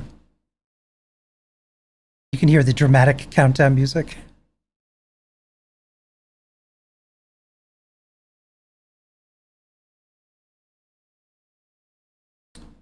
What's weird is that it's mapped and going out. All right, hang on.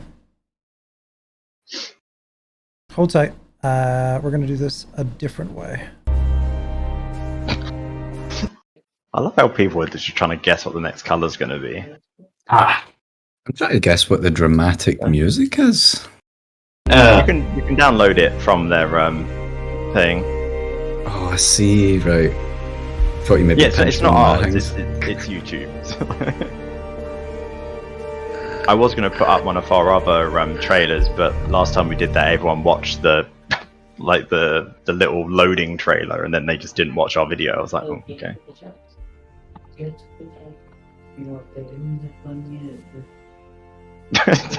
Dude, I'm gonna cream. I've never been so excited. YouTube comments are crazy. So we're not muted at the moment, but we'll be shortly. It's fine. I like how he's like, did he just say that? Like, yes.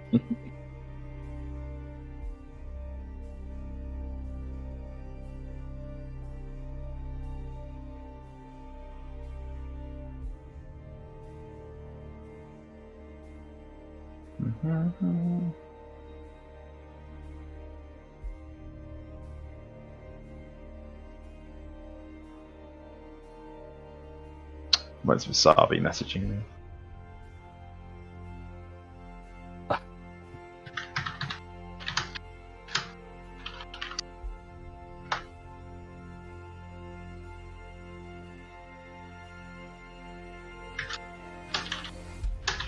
Here we go.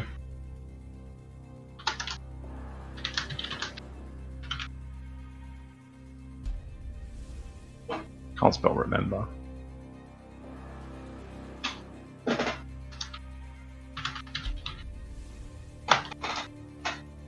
Cool.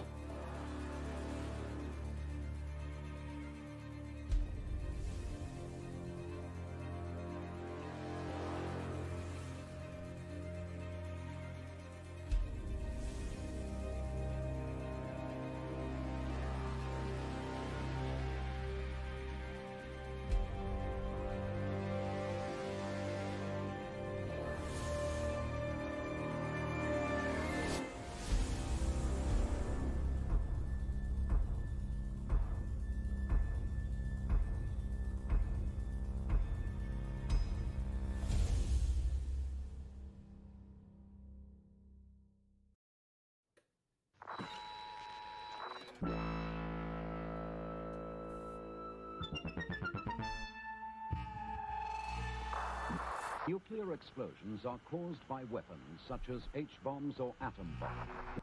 They also make a cloud of deadly dust which falls slowly to the ground.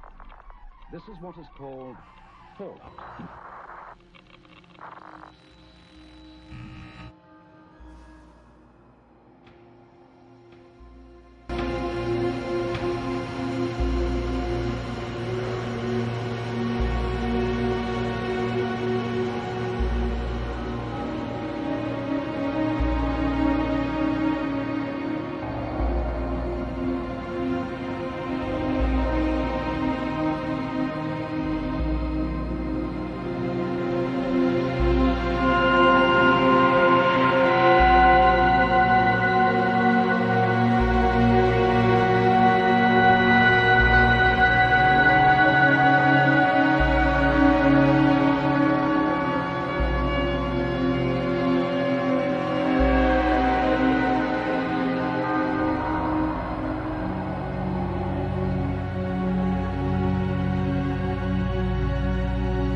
That was something. That was beautiful. I can tell everyone in chat really enjoyed it. You mentioned on the very second question, you used the word time frame to work within the time frame, and I so desperately wanted to ask, really, and what would that time frame be? But I knew it was coming. Well played. Yeah, are bicycles rideable? That's my first question. Was what rideable? Are bicycles rideable, or you'll have to wait and see. I don't want to give a yes or no. Okay. Fair enough. There's plenty of bits in there that are designed for you to wait and see. That's awesome. Yeah, the fucking elephant. Excuse my language. This is a rat elephant. Elephant Castle. Hey. Wes Johnson says, "Bang up job, lads." Oh, thank you, Wes. Bang up job on all of this to raise money. That's a bigger job than what we're doing.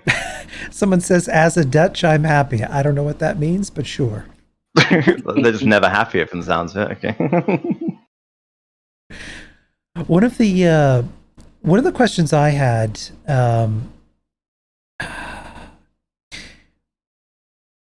I guess, is one of the challenges that comes from making a mod, not just mods, but doing something that is fairly high profile as far as something that comes out of community. At the last viewing, when you did the gameplay trailer, when you're watching that, it's weird when you're doing something that you want to do, making something you want to make, and people can't take the hope and desire to have Fallout 5 today and separate that from something that is being made by passionate community members doing this of their own free time, not paid to, making just dumb takes and comments on some of the stuff that you guys do. How do you manage that? I mean, I think on one hand, it's a testament, I guess, to the team's ability in the fact that people will put down comments like, "Oh, I see you've not updated the graphics," as if we're Bethesda and are able to do that, or like, "Oh, you're in the same engine." It's just like, well, obviously we're in the same engine. We're a mod, so it's testament to our ability that people don't recognize it's a mod. But at the same time, the people that just are very, I think, expectant, they're like, "This needs to be out right this second because I've said so." It's like, well, we're not being paid for this, and even so, I don't think people even realize how long like Bethesda takes to make things. Like, Sunny Wolf, I know you've looked at this more, but like, how long did they take to make Fallout 4 from conception? 4. How many years is that? I think it was 4 years overall. I don't know whether that actually includes the pre-production or not. I'd assume it does. It was 10 for Fallout 3, to put that. Yeah, so 10 for Fallout 3. I think, 4 to 6 for 4, as far as I'm aware. So this, I mean, that these are AAA companies that are paying staff, and I think the time frame that we've done it in, not being paid, is, well, I mean, luckily we have all the assets from the base game that we can reuse and reutilize. Obviously, we've had to add our own, but the amount of work that we've done in this sort of time frame, I think, should be lauded rather than people just be very expectant. And some of the comments where they're just like, "Oh, this doesn't look right, that doesn't look right." You know what? That's the beauty of modding. You can change it yourself once we release it. Yeah. So that's down to you if you want to change it. And if you don't know how to do that, then shut up. Quite frankly, like. No, I agree with you. Just everyone, listen to me. Be human. Be kind to people that are making content that they want to make and that they enjoy.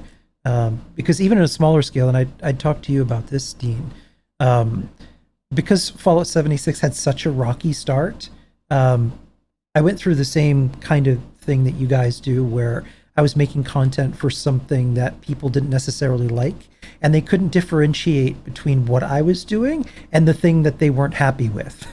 Yeah. So you get comments that are placed at your feet that have nothing to do with you, or choices that you've made, or things that are within your control when it comes to Fallout as a whole.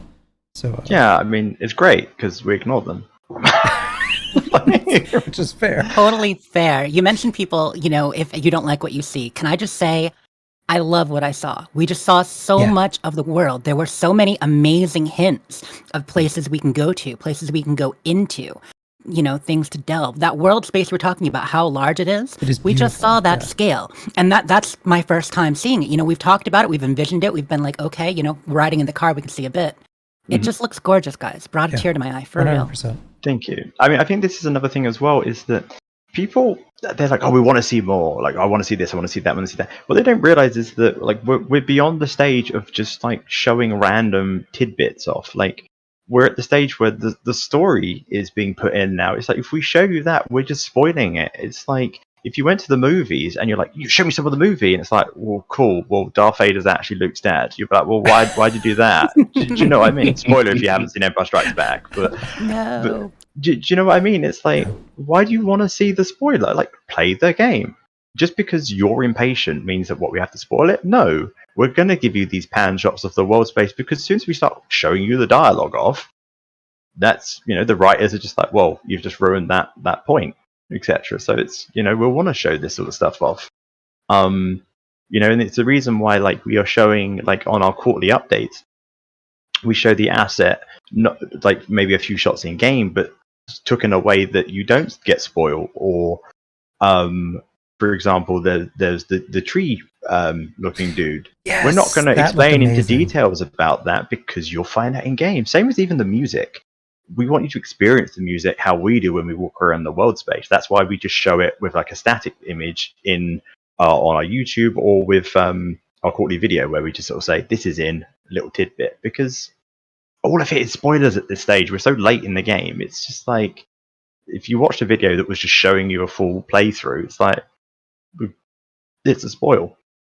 That's why for our gameplay, we showed off like the what's it called, the tutorial mission. That doesn't matter if it gets spoiled. It's the tutorial. It's anything outside that door. No, experience that first time. Right.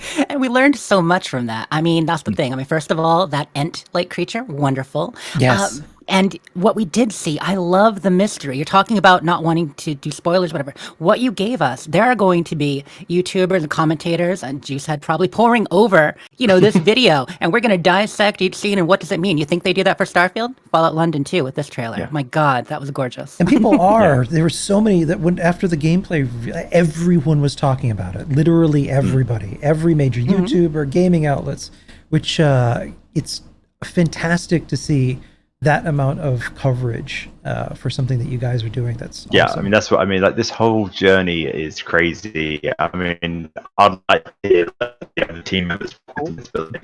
As I said, it started off as just like, Frill, you're froze. Oh, what? Oh, no. Oh, there it goes. It fixed itself. Am I fine? Yeah, you get all good now. You're out. Right. Okay. Yeah, like, I definitely say that, like, for me, just have this, like, a conversation with my friend to be where we are now a few years later is, at this point, it's I still can't comprehend it. Like, we're taking it very, very seriously, but anyone could at some point say, but this was a really funny joke. Do you know what I mean? Because the fact that, like, there are literally magazines in Germany that have things that I've said. Like, I got contacted the other day about a quote about Starfield, as if I'm a reviewer. I'm like, what? I just sit here doing this in my free time, and yet this is now going to publication. This is crazy for me. I don't know how you guys feel about it. Dansky, yourself? With regards to things going to publication? No, just about the whole experience on your end, from how this has sort of gone from, well, nothing to where it is now. It's being very public. Yeah. It's very surreal. But I mean, for me personally, it's about getting the mod done and getting the work done as well. It's nice on the side to hear that people are enjoying it. It gives a good morale boost, definitely, for keeping things moving forward. That was such a different tonality to me. I'm just like, this is amazing. And you're like, so level-headed, just like, it's about getting the mod done. It's like, oh, okay, it's okay. Just polar opposites. You're like, you're both in the public eye and also in your room still, working on the mod. I mean, on that as well, I mean, I joined Fallout London because I wanted to compose a fair bit more music. I didn't actually know how grand the mod was at that point. I've said about that before. I mean, I just enjoy doing what I do, and I think that's something that's quite special about this team. There's Edge, who just loves making models, and he works at them so hard. He makes them completely for himself and for the mod as well. Everybody that's involved with the project is just, it's really nice to see, and it's gratifying to see how much hard work they put into it for themselves and for the mod. And the publicity and everything is really great, but everybody has their kind of obsessions and things that they really love doing, and they focus a lot on that. So I think I probably fall into that category where I just love making music, and I do love Fallout.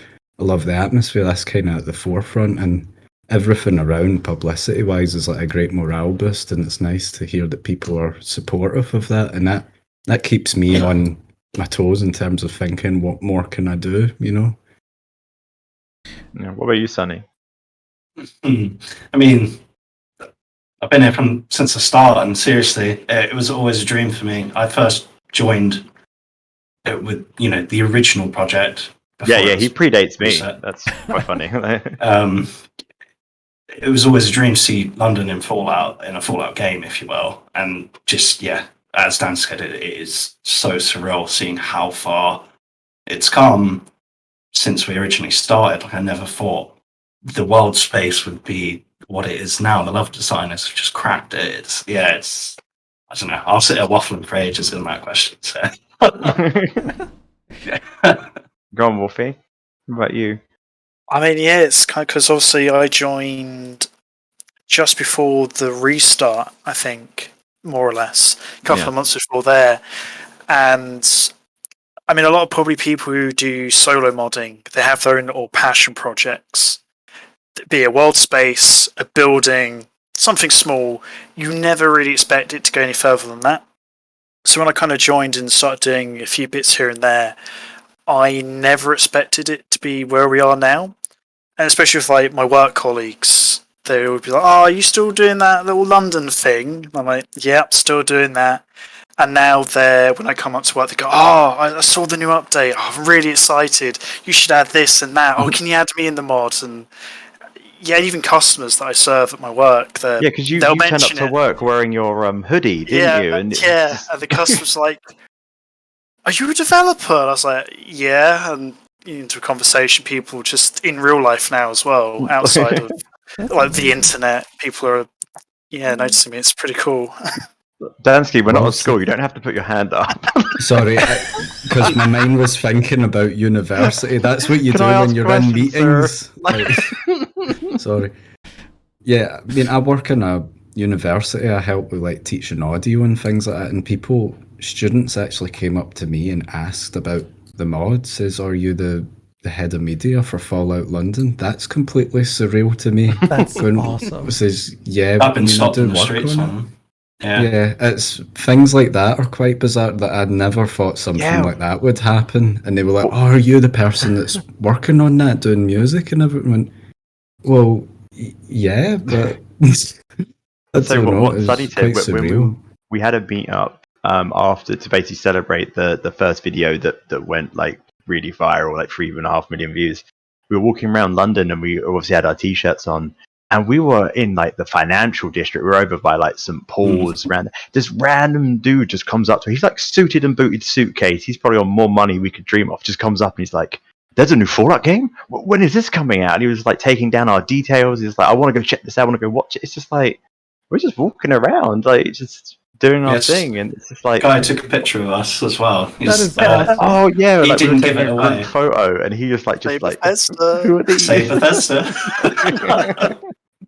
I mean that's another thing as well is like we'll have a new update soon in regards to one of our members and Bethesda, but there are now 2 members who have come from our team to go and work at Bethesda now, and that was I said none of this was our intention. We just wanted to make a silly little mod where you can go and see London stuff. And now it's this, known thing. It's probably one of the largest ones in the modding community. And now there are 2 people placed at Bethesda. That's crazy. Do you know what I mean? And like, neither of these people had that as an intention. They're just now going out to like Austin. That's just so bizarre to us. It's so bizarre. And even interacting with like you guys and the fact that Wes Johnson is in the chat, just like all of this. These like people that we've joined and looked up to. Like we when Siren immediately went to go work at Bethesda after the last big trailer, she literally messaged us like nerding out of it, just going like, "I have just spoke to Todd Howard." Like, oh, do you know what I mean? Like these are like the idols, and it's just like we now interact with these people. It's so bizarre, so bizarre. That's awesome. Just can't fathom it, really. That the validation is great. But when you start creating something for yourself, creating something you really love and you want to make, and you put all of that time and effort into it, once it all gels together, you get something that's really special. And I think based on what I've seen now, and I can't wait to play it next year, this really lifts the bar as far as large scale Fallout modding projects. And there are so many awesome ones too in development now through other teams that you guys know too that are all Fallout 4, and it becomes a great reason to reinstall Fallout 4 and dive back in for these awesome new experiences that you're creating. Yeah, I definitely think like I guess obviously we would love people to play our mod, but I guess in a way that our aim is to sort of maybe fill that void for Fallout fans until the next Fallout comes along. I know Fallout 5 has recently said that they're going to start working on it, the weather, but as you said, Fallout 76, I like it in its state now. I think it's great.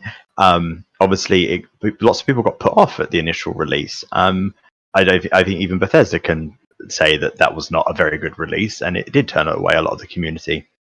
But after the fixes, they have a good game, but it's online. So people still want to have that single-player experience, and if we can fill that void until Fallout 5 comes along, fantastic. Because I know some people might not like the idea of Starfield. Some of us are looking forward to it.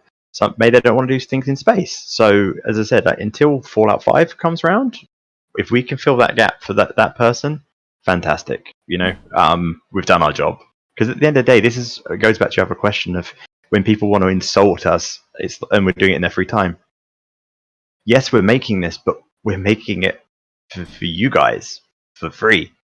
You can play it or not. It doesn't bother us. We're doing it as an option. It seems weird to be attacked by people at times when it's just like, we don't have to do this.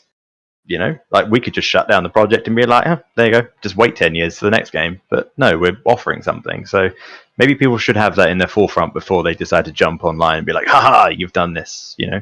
Sure, we're open up to scrutiny like everyone should be, but like we're doing this for you guys. Right. Especially when you talk about filling that gap. You're doing it for the fans. You're doing it for yourselves and the enrichment and the joy of doing it, but also, for a lot of fans who are looking for that single player experience.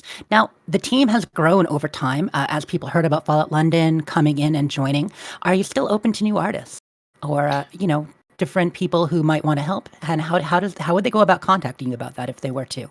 So we do have a recruitment section both on our website and on our Discord. Shout out to Mr. Poop, who wanted to advertise his poop and decided to designate his evening filling out a recruitment form for that. So thanks for that. Shout out to Poop. Yeah, he's probably watching that just like, oh, wow, they considered me. But yeah, in terms of actual talent and what we require, I just picture somewhere like a world-class AAA level designer somewhere whose last name just happens to be Poop, and he's like, they do not need my talents. But I mean, yeah, we really have sort of like squashed down because a lot of departments are shut down now, or in the case of being shut down, because we're very happy with our 2D that we have. We're very happy with our audio guys. What we're after is really specific things, and that would be like if Dansky decides, right, we need one more implementer, we'll then put a shout out for that. We're way past the stage of just everyone throwing their CVs at us, and we're just going like, okay. So at this point, right? Yeah. You'd be coming to them for the most part. They can let you know they're out there, but you'd be coming to them if. Yeah, so we do advertise for very specific things. So it might be like if we need another weapon animator, we'd be like, we need a weapon animator, and that's only going to be someone that's probably been in the community, they know stuff, or that they use the particular programs. We don't want to teach anyone because by the time you're up to the stage of learning, we're going to be releasing, so it'll be distracting us now. Level designers are always welcome. Yes, please, more. I need more. More level designs. Yeah. But this is another thing, is it's so unfortunate because Fallout, there's always been this, I guess, sort of sibling rivalry between projects where some get on, some don't, but there's never been this collective, everyone sits and learns together type of thing. Skyrim has this fantastic, I think it's the Arcane University, where they actually teach people from scratch to become a modder under the ideals of trying to get members for their own projects is obviously their primary goal, but also, even if they leave, there's just someone else who knows about modding in Skyrim, so they can learn that skill. But for Fallout, we just don't have that, so that's why it is, I guess, slightly more cutthroat. If a level designer leaves one project, you can guarantee the other 5 are just trying to snap them up, and it's quite unfortunate. But yeah, if there's any level designers from other projects that want to leave, or if there's any who want to maybe join us, yeah, level designers, 100% always open. Shout out to GJ, who just made me drink 16 ounces of water. To DJ? In chat, they redeemed hydrate. What is that, 8 times? Oh, okay. Hydrate a little water. It's a very important resource. I'm not fully hydrated. Okay, I'll just drink my second tea. I was prepped. I got 2 teas ready. Are you just drinking beer? Mm-mm. The priorities. Fizzy apple juice. No, no Fantastic. more. You stop that. I'm almost out of water. You're going to kill me on stream. What about in terms of Fallout? And this is a question I meant to open with and completely forgot.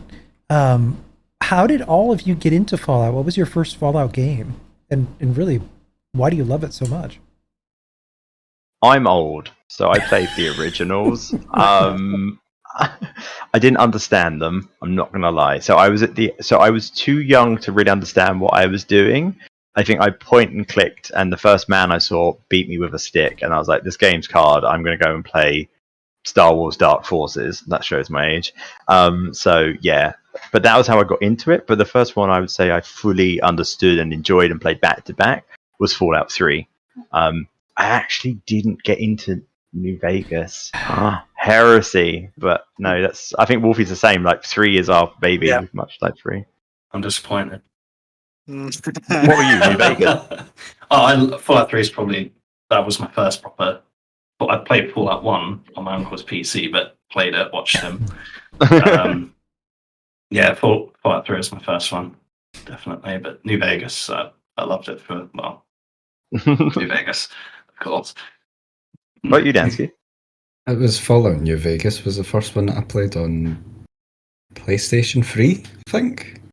Me and my friend used to play it like until 4 in the morning. This was at a point where we were busking out on the streets. He was playing drums on a suitcase and I was busking on the streets, and nothing was...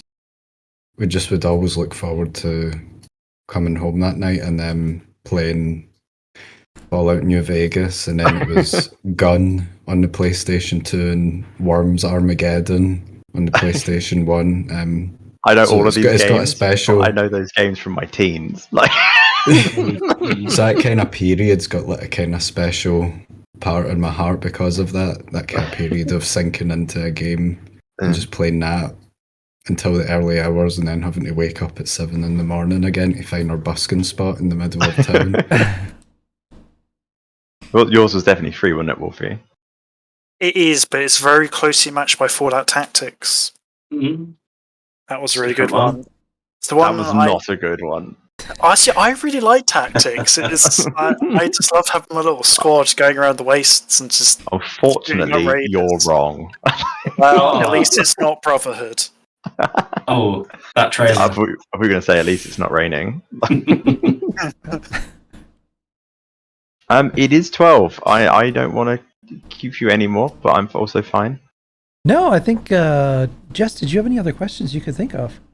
No, I'm feeling ready to wrap. I've got a video to watch again. You know what I'm saying? Yeah, everyone check it out on YouTube. Follow Fallout London on YouTube, and you can watch it. And I think it was 4K, wasn't it?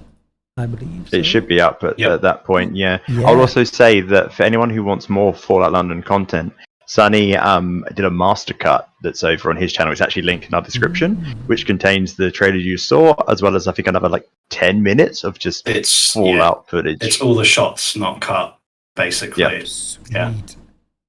And Yeah, additionals. it's like loads of B-roll and stuff. So if to your heart's content, you can go check all that out. Sunny, what is your channel? I'll drop it in chat here.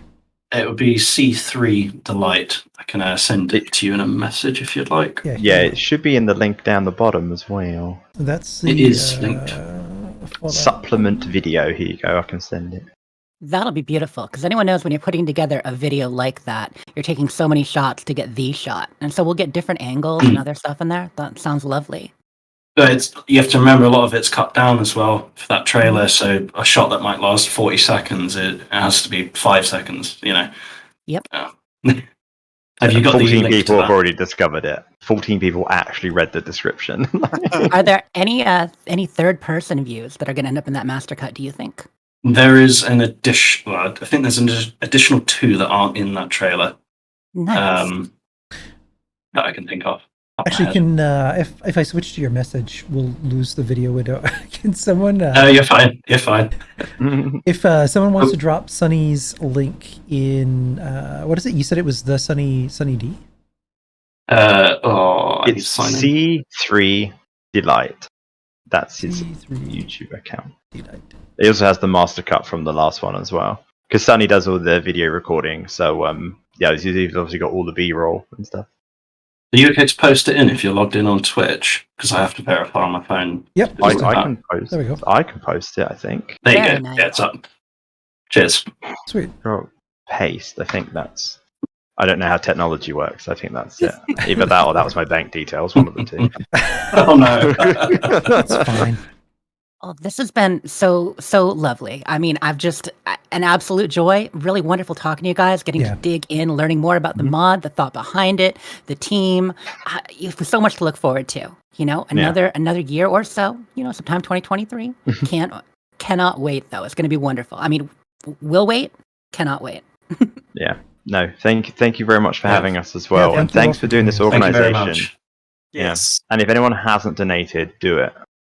Do it. Do it Yeah, now. definitely send the donations in. Do it. We have one more day of main stage programming coming tomorrow, which is going to be, I believe, we've got that is going to be the big main event. So we got the man, the myth, the legend, Matt Mercer joining us tomorrow for Wes Johnson's Voice-a-Palooza Prime panel. That will be at, I believe it's 5 p.m. Eastern. Nope, sorry, 4 p.m. Eastern. So that's going to be an improv panel. Matt Mercer, John St. John, the voice of Duke Nukem, Jan Johns, Mike Rawson, John Patrick Lowry, and Ellen McLean joining us for that. So definitely tune in for that tomorrow night. And check out any of the Fallout for Hope streams that will be going through the following week. So we're doing an extra week of fundraising before we close out the campaign. But now over $25,000 raised, closing on $27,000. That is impressive. Thank you very much, community. And thank you all. Thank you, Jess, for joining us and being here. Oh, my pleasure. It's been wonderful. Before we go, so follow Fallout London. Jess, where can people find you?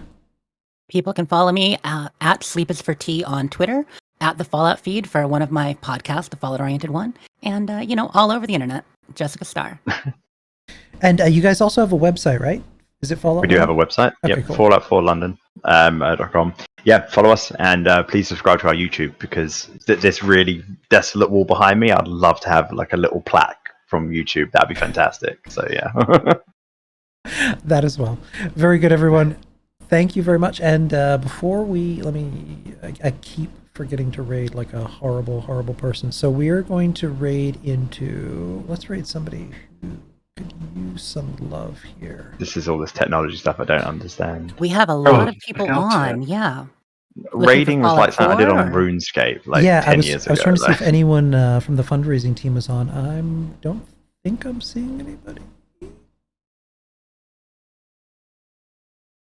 Don't see any open Fallout for Hope streams playing Fallout currently, no. Which is okay. So we're going to pass the love then. Let's go say hi to Wild Mantel. Oh, lovely. Because the man of 1,000 boulders. So stick around, drop him a follow. Fallout 76 streamer, lovely, lovely man who has the best set of bowler hats that he often wears. Thank you all, everyone. And no, bowlers, not boulders. Bowlers. Good night, everyone. And thank you all for joining us. Let's raid. Thank you. Now comes the inevitable 10-second countdown where I just sit here and stare into oblivion. Love that countdown. Yeah, it's like, okay, bye. Okay, now you hang up first. Okay, now you. End rating. Channel we are rating is offline, apparently. So we may still be up, or maybe we're in Wild Mantel, not sure. There we go. Okay, it says hosting. Just tell me when I